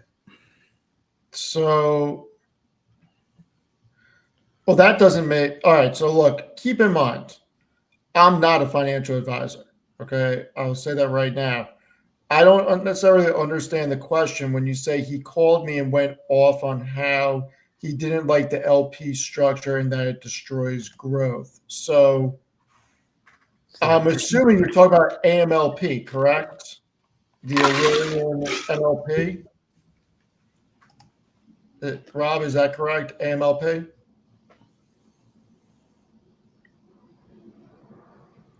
Oh, he doesn't like companies with an LP structure. I mean, look, I get the it. limited partnership structure is set up, to my understanding, for companies that do business in a lot of different states and have pass-throughs. That's why you have a Schedule K1 with a lot with MLPs. Like, you have to go read the Schedule K1 package. But I'm not buying any pipelines for growth. They're all distribution plays. I'm not expecting Energy Transfer to double. I think Energy Transfer is undervalued, but I mean, realistically, I think it is a very hard-pressed company to get past 25. ET's not going to 10x, Steve? No, I doubt Come it. on. I thought that's why you were telling me to buy it. I didn't tell you to buy it. I said that I'm buying it. I know. And I said that, it's something that I like, but it's because it's a distribution play. You're getting paid 7.8%. If it gets to 22, I'd be very happy. I think it's fair. But I think the numbers show it could support being at 20 or 21 and be in line with its peers. I would agree. But it's not something that's going to double or triple anytime soon, if ever. So, let's put it this way. I'm not expecting these companies to outpace the S&P. You'll do better on a capital appreciation standpoint if history repeats itself, just being an S&P index fund. So it all depends on what your goals and your perspective are. I have a different reason for owning it. It's just like the movie Draft Day. When Kevin Costner says, I have different needs, like, just because I'm in something doesn't mean it's going to work for somebody else. I have specific needs for everything I do and specific reasons why I do things. So ET sits on the income side of my portfolio. Mm-hmm. No, I mean, I think that's well put. You stated perfectly. It's on the income side. I think it's actually very well placed for anybody that's looking for income, but of course, do your due diligence. And for people that don't understand the MLP side of things, basically, and you can correct me if I'm wrong, they pay, I'll just say the majority, if I think it's close to 80-90% of distributable cash flow out to investors. They have to pay 90% to keep, if I'm not mistaken, to keep the MLP status. And that is basically a tax incentive. So they don't get taxed at the corporate level. They get taxed at the individual shareholder level, which is what the K1 form is for. And so you are the one that's paying the taxes on behalf of the company. in return for that, you get a much higher dividend yield.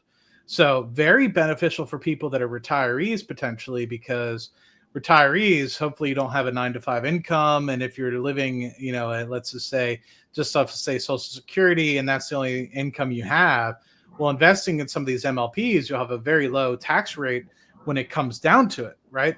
Because you're potentially not making 200 grand, 300 grand a year. Now, somebody like myself or Steve, we have 9-to-5 jobs, we do well. Maybe if you're, say, in California and you're in the 50% tax bracket, inclusive of your state tax, right? So you're in the 40% tax bracket coupled with your 12.5% state income tax, is probably not best for you to be investing in something like an ET, because when you're investing in an ET, you're going to get taxed at your highest tax bracket. So it's not going to be your average tax bracket across the entirety of your tax schedule. It's going to be your highest tax bracket. So you're going to get taxed at 40% on the federal level, and then 12% at the state level. So that 8% yield is now dropped down to a 4% something yield for something like an ET, unless it's in an advantaged account. Then that might be slightly differently. But even still, I think even with an advantaged account, you might, depending on how many shares you have, still have to be obligated to pay something. But Steve, I think you probably know that better than I do. I always kind of kept those out of my advantaged accounts. Yeah, I'm not going to get into tax implications. I'm not a tax guy. Yes, so everybody should talk to their accountant.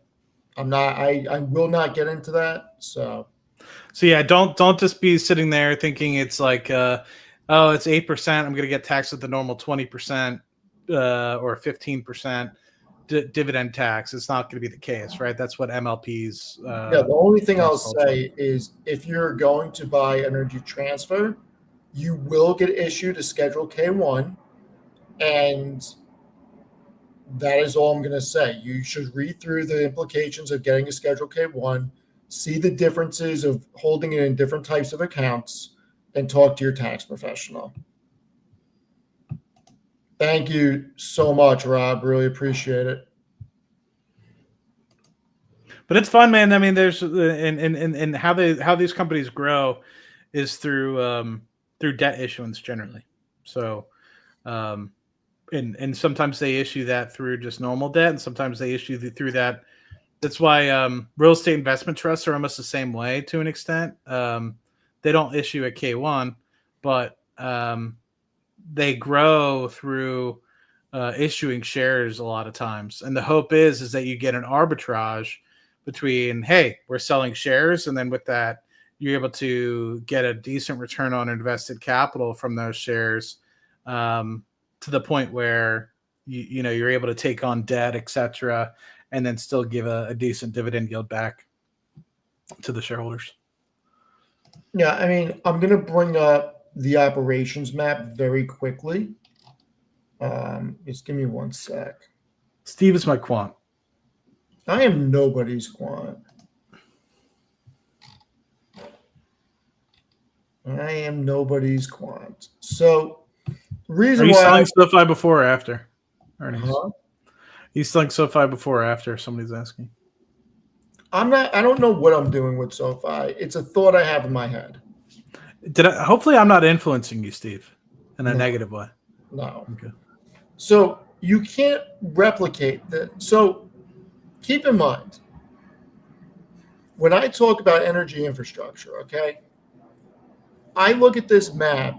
Energy Transfer has 120,000 miles of pipeline between natural gas and refined products. Huge amount of intra and interstate pipelines, in addition to nationalized. They're one of the only plays from the Bakken on the top in the North Dakota out to, where is that? The Chicago hubs or Illinois hubs down to the Gulf Coast. They're one of the largest feeds from the Marcellus Basin, and they have all the big terminals. Now, there's a lot of some other companies that are very big: Kinder Morgan, Enbridge, Enterprise Products Partners. But Matt and I cannot go raise $1 billion and go start building pipe. We could raise $1 billion and go try our hand at a AI software company tomorrow by hiring engineers. We can't go do this.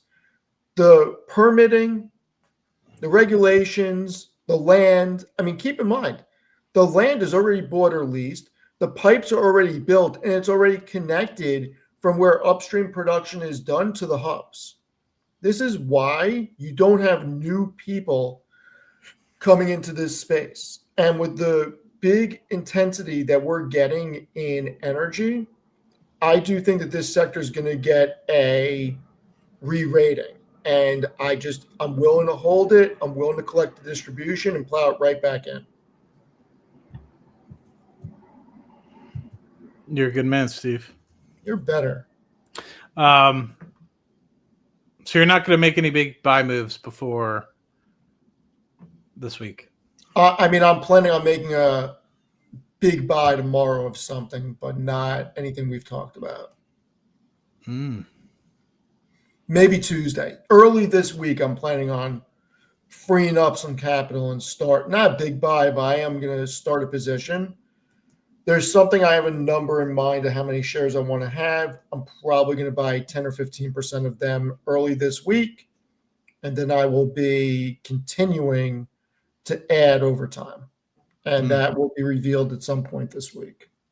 Oh, Rob, I didn't realize that the 70 Quintazales were for me. I appreciate that. Much appreciated. Yeah, I'm just reading them out as they come in. I have no idea who they're for, man. I'm looking at StreamYard. Yeah. Interesting. Well, I appreciate the 100 of you guys over on my channel watching. We had like 80 or so folks at some point, so it was good. For anybody that's ever interested and you're watching on X, feel free to watch over on YouTube. You can participate more so with the chat. Generally, the chat feature on X isn't really the best.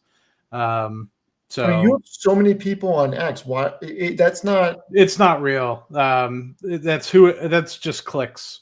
So okay. It's not concurrent. It's not concurrent now. Okay. X has always been messed up. That's why I said it to you, because I was like, are you basically cannibalizing your own YouTube channel? No, every click over there counts as a view, and it doesn't go away. I just think that there's something in the back end. It's been that way for almost a year, I think. I need to address something that Rob just said. I'm with you, buddy. Criminal yesterday that these guys didn't see True Romance. Criminal that they didn't see freaking. There was another big one that they hadn't seen. Some of them didn't see Heat. I mean, it's crazy talk. I know. I'm with you. Don't worry about you, Steve. Don't worry about you. What's for dinner, Steve? I don't know yet. I gotta figure something out because I got a big interview tonight. That's true. Yeah. So everybody that isn't following, let me make sure I post Steve's. I thought I had it up. Everybody, please go follow Matt. He puts out great content. If you're interested in alternative assets, I have Ty Wilson coming on tonight from Chasing Cardboard. He runs a multi-million-dollar card selling business. He travels around the world buying collections, really around the U.S. He is at the center of a lot of this stuff. I'm super excited to talk to him. It's going to be a really interesting interview. He is one of the big players in the game, and he's been in the business for such a long time, and he makes phenomenal content. So I'm really looking forward to it. We'll be going live at 9 p.m. tonight Eastern. Yeah. What time does the Mitt go live? 7 Eastern. So yeah. Okay. Good for the futures. It'll be interesting. That'll be interesting. And this week we have cuts, right? Don't we have cuts this week too? Have what? Don't we have the Fed meeting this week on Wednesday? We do. Yeah, we got rate cuts this week. It's a big week, man. Big week between tech and potential cuts. If there's no cut, I'd be surprised. What do you give before we sign off? What do you give a potential 50 basis point? Or do you think it's 25? Not happening. No? I just don't see it. They're going to go 25. I think so. If they do 50, if they do a 50-point basis, I mean, we're going to 7,000 pretty quick. If we get a 50? Yeah. Yeah, I think so. I mean, we'll see. I mean, I'm pretty excited about this week. We got a lot of good things happening, so it's going to be interesting. I think that we're at a point where a lower rate environment is going to help out a lot of companies. Somebody asked something in the chat, which I want to address because I think that a lot of people are going through this right now. Wow, So, June got free cookies. I'm so freaking jealous. I want free cookies. Hot Steven.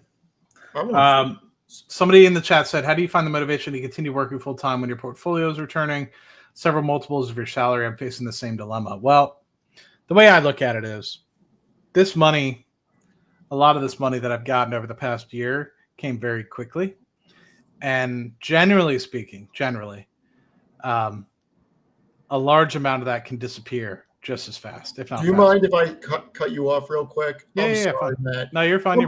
Somebody just said something, and now I can't unsee it. When you look at your microphone and you look at it quickly, it looks like you have a punching bag in the back of your room because the bottom of the mic, I guess that's like a Sweatshirt. Whatever you have on the corner there, it's perfectly situated. So it looks like the base and it looks like the top of your mic is a freaking punching bag. It's hilarious. I can't unsee it now. No, it's funny. It's no, that's a sweatshirt. It requires air dry. So that's hilarious. It looks like a freaking punching bag in the back of his room. It's hilarious. Yeah. Go on. I'm sorry. That was just no. You're good. You're good.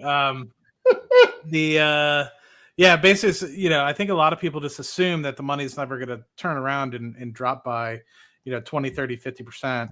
And if anybody ever is actually being like, oh, should I retire? Think about if that money got cut in half, right? Because, it's very rare where the market gets cut in half, but depending on what kind of companies you're invested in, sometimes those companies can get cut 70%, 80%, especially the more speculative names, sometimes even more if they're super speculative. So, if you're invested in something like the S&P, maybe it's not going to be as drastic, right? Where the whole portfolio is invested in the S&P. Very rarely will it drop by 50%, but it's possible. So what I'm basically trying to get after is like, yeah, it's easy for you to sit around and say, okay, I have X multiples of my salary, but think about it comes in ebbs and flows, right? And I think right now the easy money in the market's been made. I'm not saying that we're not going to hit 7,000 on the S&P. I think we'll hit that before we do a downturn. But I wouldn't be surprised if in a year's time we're back into the mid 5,000s in terms of the S&P because of some sort of recessionary impact. So if that's the case, what is that going to do as a trickle-on effect between all your other stocks? And so if you have, say, double the amount that you need, like let's say that money was to get cut in half. Let's just say you needed $1 million to survive just based off your calculations, and you have $2 million in your account, and you're invested in some very safe investments, and like it's all in the S&P or something like that, then sure, unless you feel like you get benefit out of working, you want to keep yourself occupied, then yeah, sure. But I feel like a lot of people end up retiring way earlier than they probably should. I've seen a lot of people that are investing in some of these very speculative companies. And I wouldn't be surprised if they end up having to go back to work in the event of, and it might be that they just needed a break, right? Which I get, right? But, and if that's the case, you needed a break and you were in a toxic environment, you took this opportunity, then I say by all means. But if you think that you're never going to have to go back to work again and you're kind of living at the skin of your teeth right now, and we're at a high part in the market, then especially if you're invested in speculative companies, which I've seen some people do, then I wouldn't be surprised if in the next 5 years you're going to be looking for a job again. So, and I don't wish that upon anybody, but I just want to make sure that you don't just overestimate the potential. And for me, if I had about double what I had, then maybe I would call it quits. But for now, I'm enjoying what I'm doing, and I haven't hit that threshold yet. And also, to be very fair to myself and my viewers, I haven't been doing as good of a job, putting out content on YouTube and stuff like that as well. So I don't have as much of a YouTube income as, say, others that you might see more regularly, like the Tanners of the world. And Steve's really been motivating me on that respect to try to get more involved in trying to get that income up. And we've been doing well on the Cash Flow Chronicles side. That's getting a couple $100 a month now. And same thing with my own channel, like just doing the Rocket Lab Weekly. But yeah, I need to get a little bit more consistent about doing some more midweek streams. So yeah, to me, I just caution people, if once you hit a number of say your number's 2 million or 2.5 million, make sure that, if that got divided in half, you'd still be okay, because it's very possible that can happen. So, Two Brothers, thank you very much for the super chat. I think they're both going to beat. I think Amazon has more potential here, but I think they're both going to do very well in the future, and I think they both beat. I want to bring something up. And remember, I said earlier today, I continue to say it, I think these quantum companies are just, how do I say it politely? What's the best way to say it politely without being a complete trying to be nice? Once again, as I stated, I don't believe that these companies are going to figure out something before Google or Alphabet. I said before, look what I just found. Oh, AMD and IBM quietly unlock a new quantum milestone.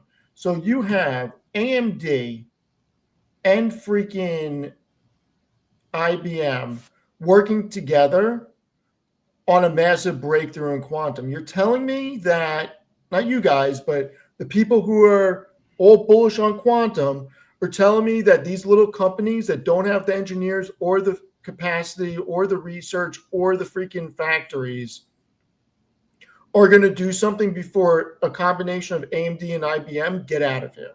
Like, how? It's not happening. Like, come on. I'm not getting caught up in the quantum spec. It's very hard for me to believe it. I mean, I'm not investing in it. I don't understand it. And I just don't understand how they're going to do something that these companies combined aren't doing. I mean, Matt, do you think I'm going crazy over that? I don't think so. And it's been something I've been talking about on Cash Flow Chronicles. It's like there will be winners, right? So there will be winners in quantum. There will be winners in the nuclear space. But just like anything, right? Just like in the space industry, there's going to be 80 to 90% of those companies are either going to fail or get merged into other companies that will be the ones that succeed, or also potentially fail. And so, yeah, but keep in mind, with the space industry, you didn't have the big mega caps competing in it. That was an industry that was built out from brand new companies. Yeah, and I know it's not exactly analogous, but I know it's not exactly apples to apples. It's kind of apples to oranges, but if you think about it, it's like there will be, one company that eventually does well, but let's just take the 4 or 5 quantum computing companies.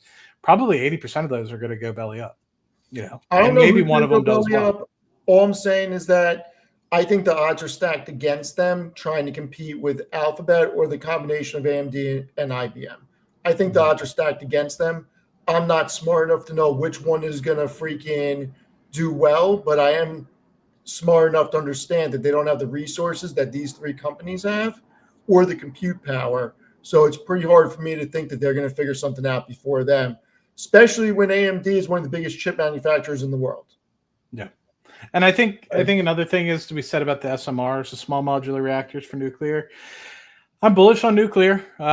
So, I think a lot of people think because I work in oil and gas that I don't want green energy or I don't want nuclear. I'm pro energy, period, regardless of whether it comes from, at the end of the day, I'm a citizen of the world and I want to see energy come through and make sure that people are able to power their homes and everything of the like. So I think a lot of people think that I'm, in fact, I've had very verbal disagreements with some of the people that I, work with about selling off certain parts of the business that I disagree with, specifically around green, but that's all I'll say specifically around that. But for me, small modular reactors are tough, right? That's something that's been trying to be done for a long time, and I've been doing some investigation because a lot of people are like, well, they had these nuclear reactors on the submarines, right? You have to think that those are highly enriched uranium sources that could potentially be utilized in, say, nuclear bombs, right? And so those are very different because those are going to be able to be controlled by the military. So you're able to power those submarines in a much more confined space, and you don't have the regulatory or civilian regulatory environment as you would on a submarine, which is more of a military confined environment where you don't have that red tape per se. And so then if you try to understand, well, okay, so you're dealing with something that's potentially 60 to 80% enriched uranium, and then going to something that's a 3 to 10% enriched uranium, which is what's used for civilian cases. Think about how much additional size and quantity of uranium you're going to have to use as feedstock because of the dilution of the impact of that. And then trying to figure out a way to make it a super confined energy source that you can use for, say, for a data storage or something like that. It makes it very difficult. And so nobody's been able to do it as of yet. And even the folks that have the ability to potentially try to do it, it's going to be years out. Revenue either is going to have to be subsidized by the governments or by other entities like Amazon and Google and the like for them to be able to keep going. And so I see a lot of people out there being like, haha, you're an idiot. Like, it's like, yeah, okay. They might hit the go button, but just like next decade, they hit the go button for next decade back in 2017.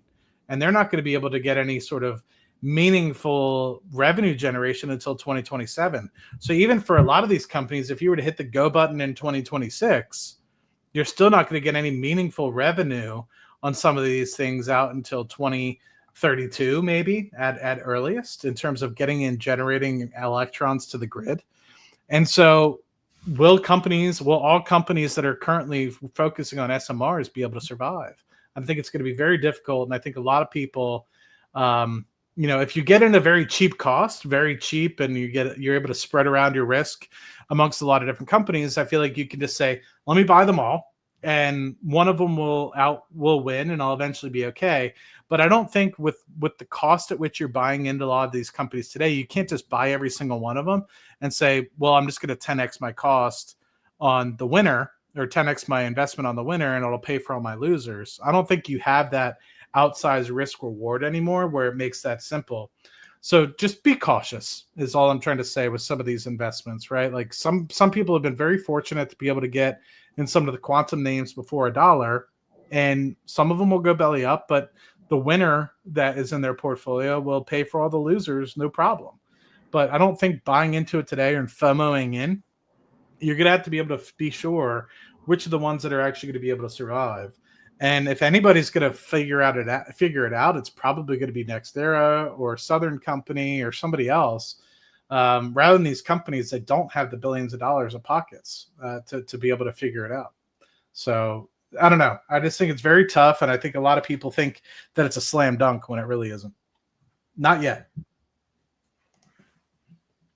Yeah, we'll see what happens. We need more energy from all sources. So we'll see. I mean, there's no way exploration and production companies don't expand. We're at all-time highs with production in the U.S. Upstream production, which is extracting oil and natural gas from the basins. And I am expecting that to continue to grow. We haven't even seen how much we're going to need to sustain all the new data centers that are being planned. So be interesting. Matt, and before we go, do you have any thoughts on Chevron Exxon reporting end of week? I'm very interested in. I like Chevron. It's the first consolidated quarter for them, right? With Hess. Yes, that's why I'm interested. Hess. Yeah. I have so much I could say about that. Yeah, I'm just wondering if you're interested. I'm very interested in seeing Chevron. It's all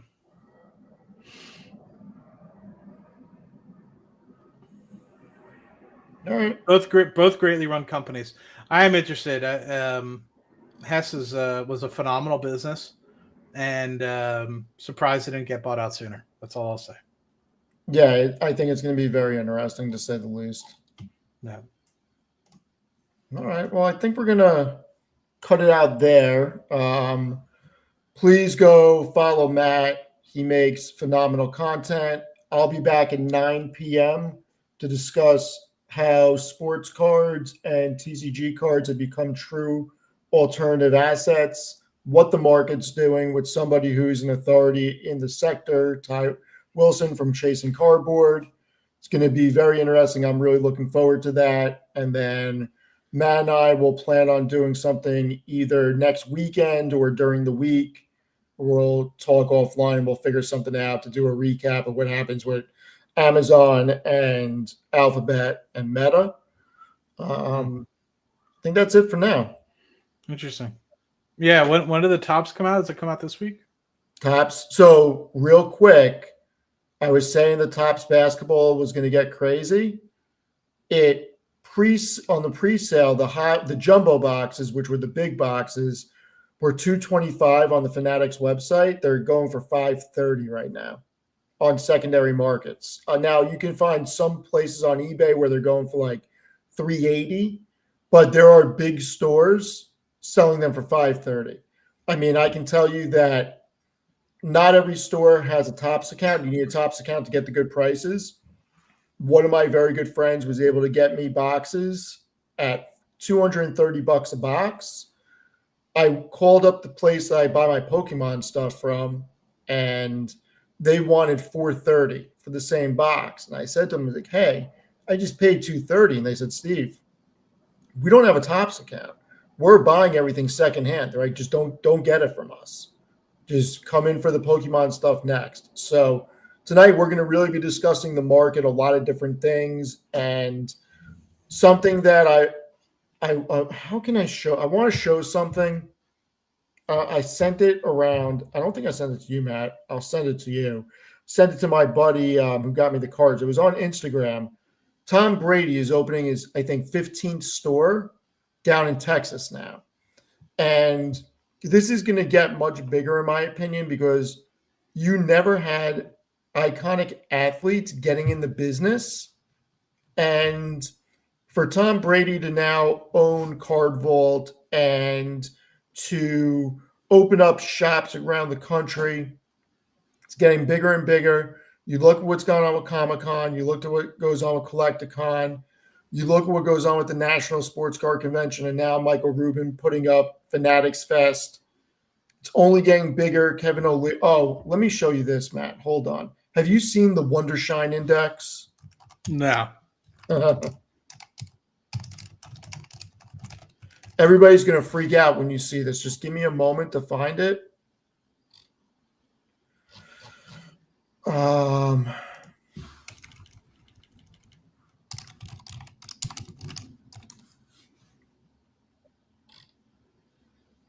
Where is it? Well, Kevin O'Leary started a sports card index. And of course, now I can't freaking find it. But they've been buying cards for $12 or $13 million. There's videos all over the place of him discussing this. I can't believe I can't find it when I just do a regular web search. It's wild. Give me a sec.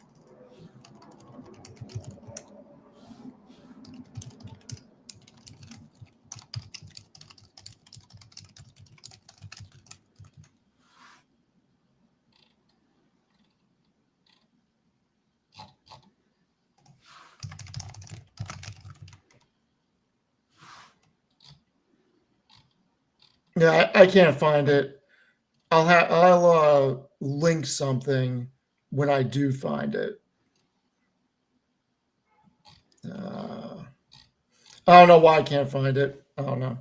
I will have it ready for tonight, though, when we talk to Ty Wilson. I will make sure I have it loaded up, ready to go, as I want to ask him what he thinks about it. Sorry, I'm distracted. We had somebody trying to check into the Airbnb. Look at you. Look at you, Captain Airbnb. Trying to be like you, man. You don't want to be like me. Listen, I want to be like you. All right. No, I think everyone tries to be like Steve. That's just not true. It's really not. All right. Well, good luck. And are you gonna watch? No, there's not a game tonight, right? It's tomorrow. It's tomorrow, I believe. I really want to find this because everybody's here. Just give me like another minute. I will find it. The hell is it on? Give me a sec. What's the best search engine? Is it Google? Grok.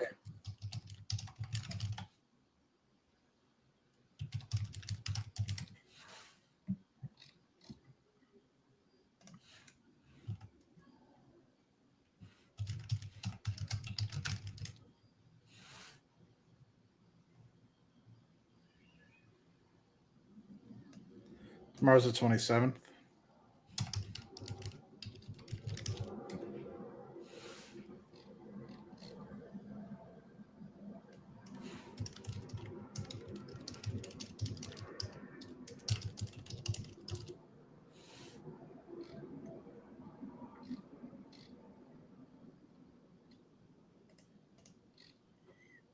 I am freaking shocked it is this hard to find it. And I'm actually now wondering if they took it down off the internet because I'm having this. Nope, I found it. Hallelujah, I found it. This is absolutely crazy, Matt. Check this out. I'm checking. So you actually have to request private access to really get in on this. Look at how crazy this is. So their cost base is and Kevin O'Leary has discussed he wants to build a true index that's investable. They've allocated 20.9 million and the index value is 24.7 million. How they're coming up with that, I don't know. But when you click on the individual card, so this is the big one, the Kobe Jordan dual logo man, dual auto. They paid 12.9 million for this. They're saying the current value is 14.9 million. I have a theory. Now, there's only one of these in existence. It's graded by PSA, but here's my theory. My theory is when you look at everything in here, it's only basketball. And majority is Kobe Bryant with two dual cards, Kobe and Jordan. Basketball is one of the most global sports. Mm-hmm. Now, I know people are going to say you're crazy. Football, which is the real term for soccer, is the biggest global, and then F1. Not disagreeing. From a number standpoint, those are the biggest, but basketball, from a card collecting thing, has the most valuable cards on a global scale. It's not soccer or F1. Kobe passed away too young, RIP. And these cards are true one-on-ones. It's like, think about owning waterfront property. You're not making any more of these. Yeah. Like this one where they paid 2.8 million for PSA 9 Auto 10. There's only one of these in existence and they own it. They took it off the market. I think that they're going to keep doing this. I think that they're going to create a tokenized index on the blockchain on Ethereum layer 2. And I think it's only going to get bigger.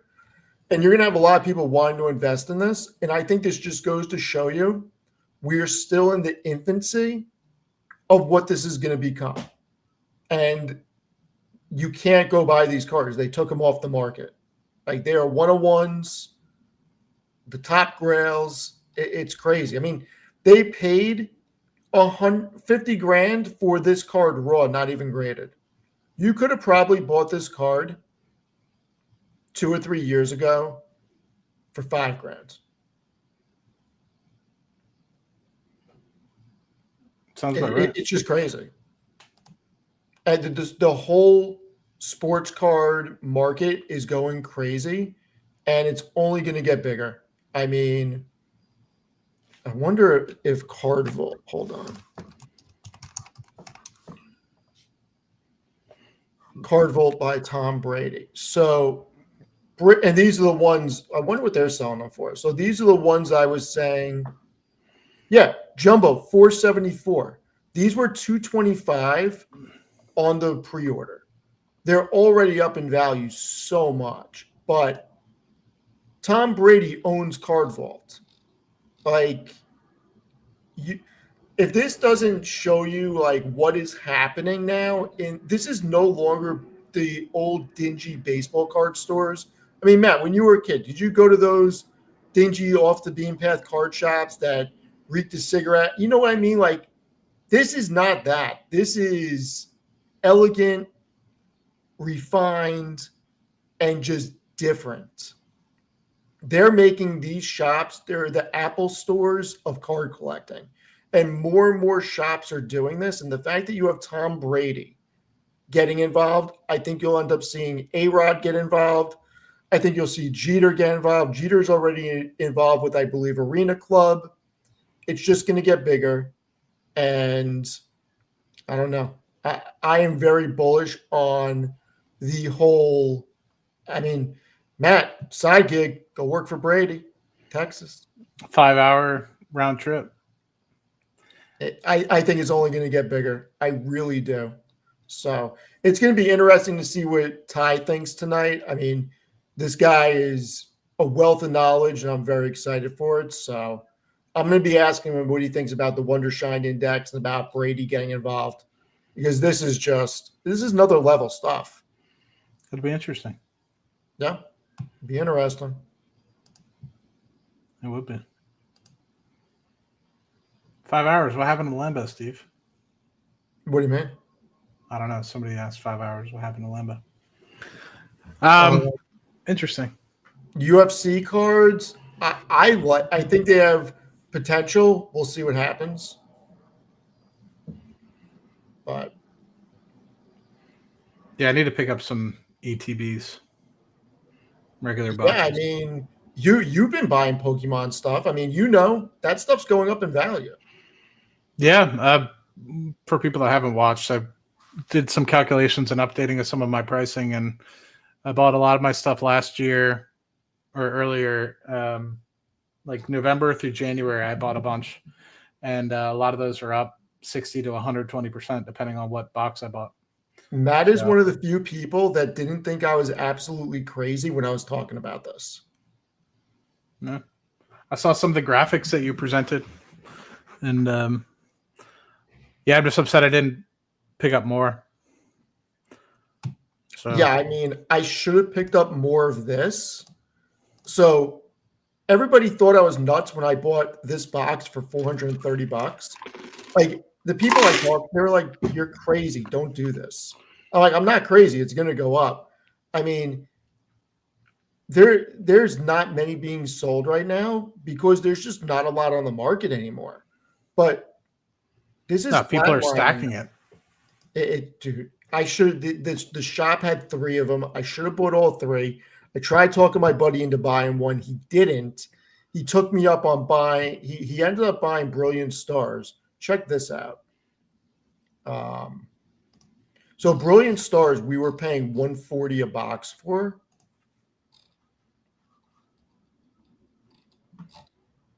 I'll pull up mine. It must be on the other one. Hold on. I think it's What's over. Brilliant Stars, Sword and Shield? Yeah, Sword and Shield. So Brilliant Stars, we were paying $140 a box for. Yeah, so let's see where they're at right now. $491. And that's in a year and a half, 2 years' time. A crazy ROI. Absolutely crazy. So what is that, number 7? What? That's Sword and Shield 7? 9. 9. I have 2, 4, 5, 6, 11, 12 in Crown Zenith. Nice. Very nice. I didn't get... You should just put everything in the Collector app. The Collector app does everything automatically for you, Matt. I should. And then for Scarlet Violet, I have the base 2, 3, 151, 4. Wait, the 151, you bought the special UPC I told you to buy? No. No. No, I just bought some booster bundles. Those are still up a ton. So last thing I want to show Yeah, they're up everybody, 105%. yeah, it's great. So Hasbro, okay, we're back to stocks now. Hasbro owns Magic the Gathering. Magic the Gathering is through Wizards of the Coast. This is Hasbro's recent earnings. Q3 earnings for Hasbro. Wizards of the Coast was still their biggest profit center. Okay. 572 million in revenue in 3 months. In all 9 months of this year, Q1 through Q3, it's their only profit center, and it's generated $723 million in operating profit. Think about how much cardboard that is to do almost 1.6 billion in 9 months. Digital gaming, I would guess 10% of that revenue right there. Most of that revenue is from Wizards of the Coast, which is Magic the Gathering. And Pokemon is way bigger than this. They still lost money. It's crazy. Sounds like they need to spin off that business. I mean, if they did, it would be freaking amazing. I would love to invest directly into freaking Magic the Gathering. That'd be great. You don't do a lot of MTG, though. No. Why? I don't know.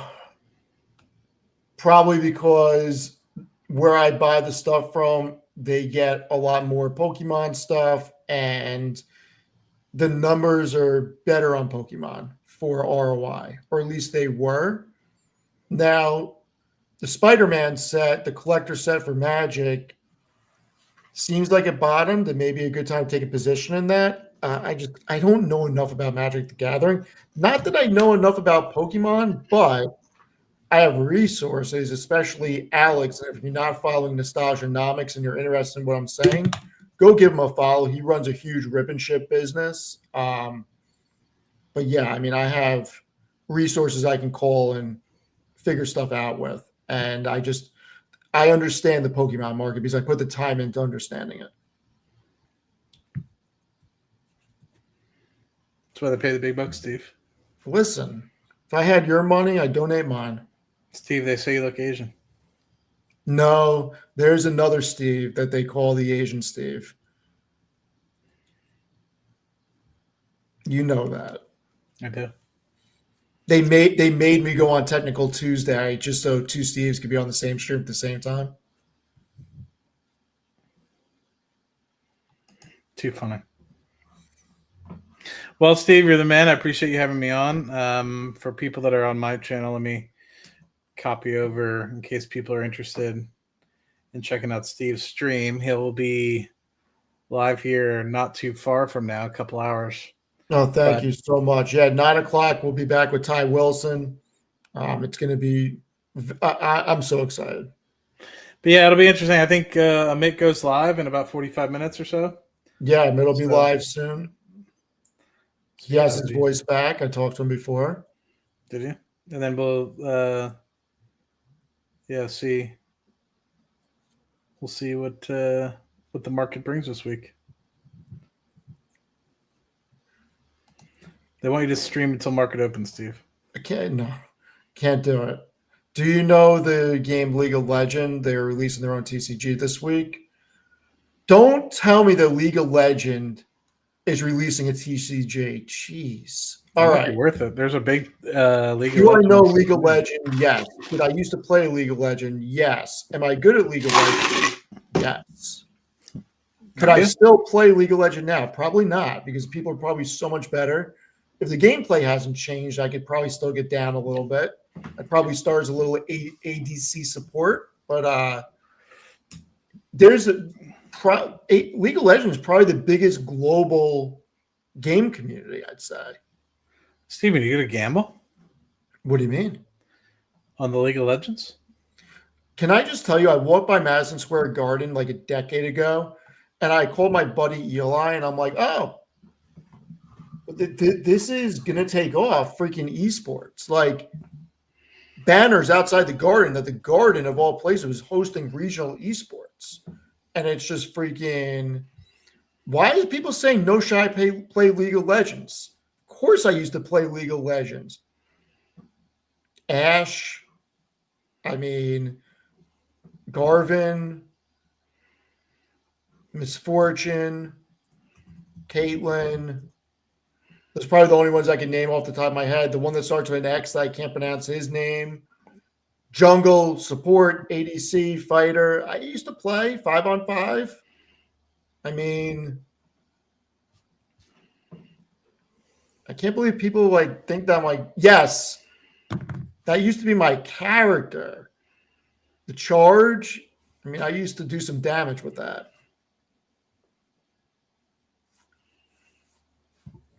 But yeah, I mean, it's interesting. I'll look into it, but it's got such a big following that the TCG could be interesting. So we'll look into it and report back.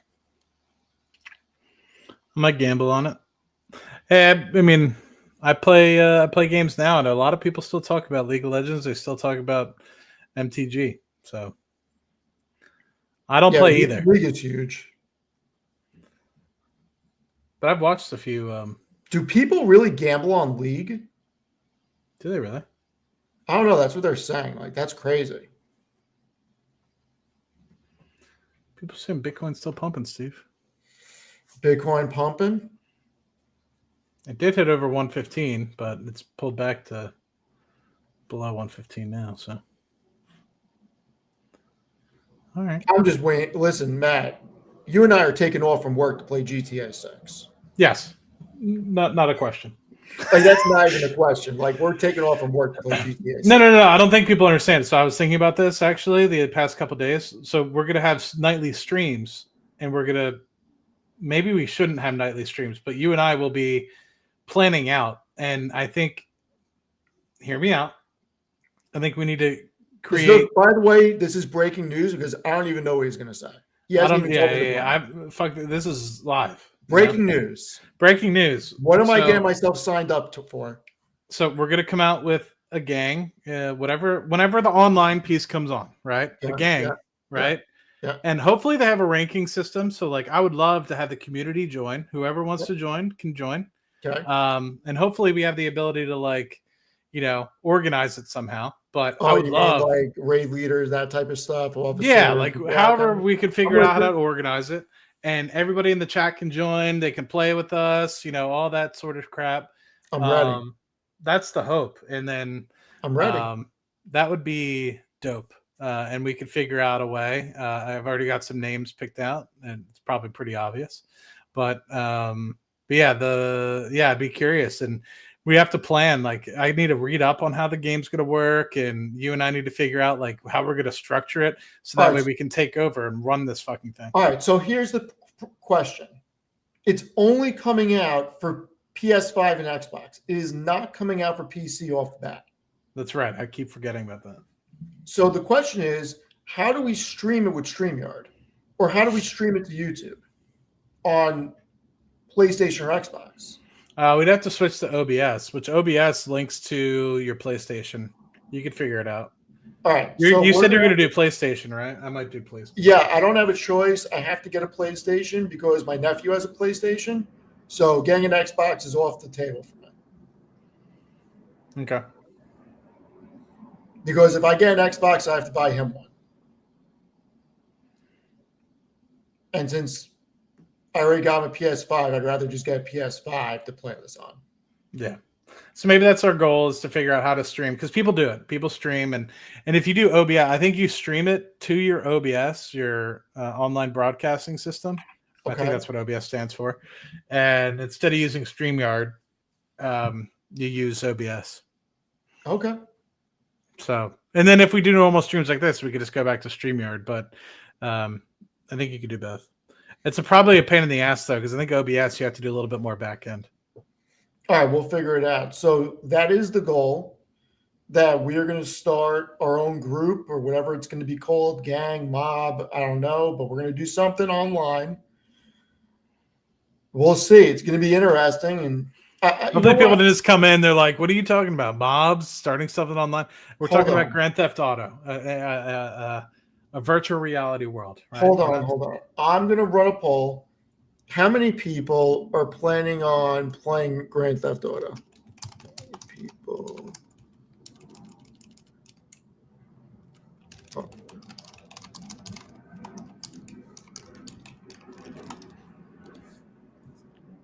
I'm interested to see what this poll says, so we can get an idea how many people actually care about this game.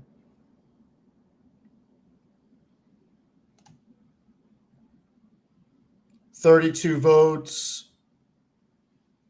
34. Okay. So the voting's going. It's about half and half right now. 60-40. All right, half and half. We got 57 votes with 56% yes. All right. There you go. I mean, right now we got 60 vote. Oh, 68. Let's get to 100 votes, so make the math easy for me, guys. I need 26 more votes. I don't care which way they go. Make the math easy for And Steve. for people that watch gaming and stuff like that, I do have a Twitch, so feel free to go in there. 80, 81. All right, so we're at 80, and 56% are saying that they're going to play. So that's roughly 42 people. So I mean, if they're going to play with, if they want to play with us, then I mean, we'll have a bunch of people to play with. I think that would be freaking awesome. Yeah, we'll just take something over. Yeah. This is going to be bad because you know what's going to happen. I'm impatient. I'm going to be like, how much is $50 million in this? No problem. Let's just buy them and jumpstart everything. I mean, you think about it. If you're able to jumpstart it, I mean, people, it's going to be like, oh, this guy's already got a Ferrari or something or whatever. Like, let's watch him. He's already like so far ahead. It almost pays for itself. I'm going to look at this as a straight investment. Like, oh, wait, you mean instead of grinding and spending all the time to get to where we need to go, we can just buy what we need to buy up front? Yeah, let's do this. I'm all for pay to win. Yeah, so we got 100 votes, 54% saying yes. So there's a bunch of people that want to play. So we're gonna do it. We're gonna start something on this. It's gonna be crazy. It's gonna be wild. We may not be YouTubers anymore. We may be freaking playing. We may stop all stock shows and just stream GTA 6. Twitch for life. Hey man, if people want to see it, give the people what they want. I'd still keep the partially. What is stream sniping? What does that even mean? Oh, stream sniping is when like somebody watches your streams, they know where you're at, so they come and kill you intentionally. Oh my God, look at this. If you create a GTA gang, I'll have to buy my kids a new system and expedite the Ag Sport game room for them to play in the weekends. Hell yeah. That's hilarious. Love that. Yeah, no, stream swiping is like when you're playing Call of Duty, like, you know, the worldwide, like, massive Battlefield games. They're like, they look at the stream and figure out where you are to come run up on you. Yeah. And they're like, oh, I killed him. And it's like, dude, like, of course you killed me. You fucking know where I'm at. I don't know where anybody else is at. You know what I mean? Like, yeah. Like, oh my God. And then they clip it and then they try to, because everyone's trying to get famous, right? Everyone's trying to, so like, oh my God, look, I killed some famous, you know, YouTuber or Twitch streamer. Like, so they hope to get clicks because of that. All right. But yeah, I'm looking forward to it. Here's what I got to say. Good luck. What, with me? No, just anybody trying to stream snipe. Good luck. Me and Steve are going to show up like bad boys too. Okay. Like, it's going to be like, I don't think people realize that if I get serious about a game, it's a different freaking level. Like the amount of articles I write, think about how crazy I'm going to get if I actually start really playing GTA 6. Like, nobody's touching me. Dude. That'll be fun. Yeah, I can't wait. It's gonna be freaking great. It'll be fun. Is- Do we know exactly when it's coming out yet? Is it still No, May? they keep freaking moving it. Bastards. They keep freaking moving it. It better be freaking awesome for the amount of. I mean, think about it. GTA 5 has been out for more than a decade now. Absolute insanity. Oh, wait, hold on. Is it really official May 26th? Do we actually know that for real?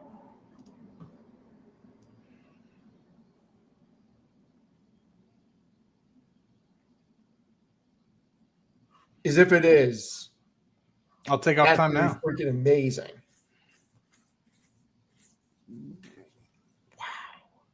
I And could you want to know request the time best now. part about that is, Matt? Earnings season's already done. By May 26th? Oh, yeah. That's probably right when freaking NVIDIA's reporting. So that means earnings season's just about done. Worry about you, Steve. No, that'd be fun. We got to convince. I don't think Amit does a lot of video games. So we got to convince him to get on it as well. Maybe not. Nah, he'll stick with this market open and market close. Oh, yeah. Oh, it's going to be That'll so be much fun. We could do the dude. I will wake up. I don't know what time, but I don't know. Maybe you and I could figure out a way where it's like I'm streaming at a certain time. We overlap for a couple hours so that we have like 24-hour, not 24-hour coverage, but you know what I mean. We're going to have to get Ken to play. Hot Ken. Yeah, he freaking gets nasty at those games. Like he Does was he? talk about Counter-Strike. He was like serious in that, like semi-pro serious. Really? Yeah. Interesting. Yeah. But yeah, like if that's the case, like we got to figure out a way so that way like we have times where we're overlapping, and that way we can like knock some stuff out, but we always are having something happening, so that way we can keep progressing. Yeah, If that no, works. So maybe all three of us need to be playing at once. Whatever works best for our yeah, we'll progression. figure it out. I mean, one of my very, very, very close friends is incredibly far on GTA 5, where he owns like every single thing in the game. And he is so down for GTA 6. So I will definitely be able to talk him into doing this with us. Yeah, I wish I played GTA 5 more, to be honest. I never did. I'd played it for sure, but I never played it enough where I never played the online as much as I should have. Have I heard of the Counter-Strike market collapse? I heard that Counter-Strike people were selling skins for like $1,500. It's ridiculous. But do you know who Aiden Ross is, Matt? Yeah. So he's been talking about wanting to build his own private server and like real world money tied to it for stuff. It's just, I don't know. I think there's going to be a lot of opportunity for this. A lot of opportunity. Specifically around GTA 6. Yeah. Wow. CS market cap is over 5 billion. So what is that for? That's for custom guns and like all those special things, skins and stuff. Yeah, you're right. GTA 5 online took an extra 3 months to come out. So I may just stream the original gameplay and then we'll see. Did it really take 3 extra months? Fuck. I know it Yeah. took a while. Yeah. I know it took a while. But it's 3 months. Dude, it's going to be so interesting. Yeah, dude, Aiden Ross, he does a good job. Oh, I know him because he's a degenerate gambler with Dana White. And I watch all the Dana White gambling stuff. Dude, Dana White gambling stuff just makes me It's the best. Makes me crack up. It is the best. I'll never forget the video from like 7 years ago. Maybe it was longer. Maybe it was like 9 years ago when he got banned from the MGM and he pulled the freaking UFC event from there. And he's in the freaking guy's office at the UFC. And he's like, I got my walking papers today. Oh, it's one of We're the done. best We're done videos. at the MGM. Oh my God. Can you imagine being that degenerate of a gambler and a winning? Dude. Some people say that's fake, though. Some people say that he's actually like he's in denial and he's actually down like big. But like, who cares? He's a fucking billionaire. Yeah, I don't think that he cares if he's down $20 or $30 million Yeah. at all.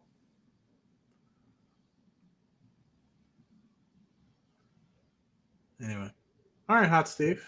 Good luck. I'll be watching in an hour and a half. Is it an hour and a half that you online? No, 2.5. 2.5. Don't scare me like that. Steve, you gotta go get something to eat.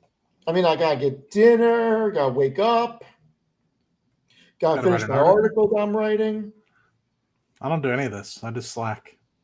and I gotta prepare for another article because I at least gotta lay the groundwork tonight. Steve doesn't mess around. We don't stop, man. We don't stop. Aiden Ross just moved down the street. Jesus. All right, I'm gonna get going. You're the man. Thank you, everybody, for coming. Please go follow Matt. And looking forward to seeing everybody tonight. It's going to be really freaking interesting. And earnings, this is earnings like full swing this week. So it'll be very interesting. It will be. It'll be a good time. All right. See everyone. Thanks for everyone later. stopping in. Have a great night. See you in 2.5 hours.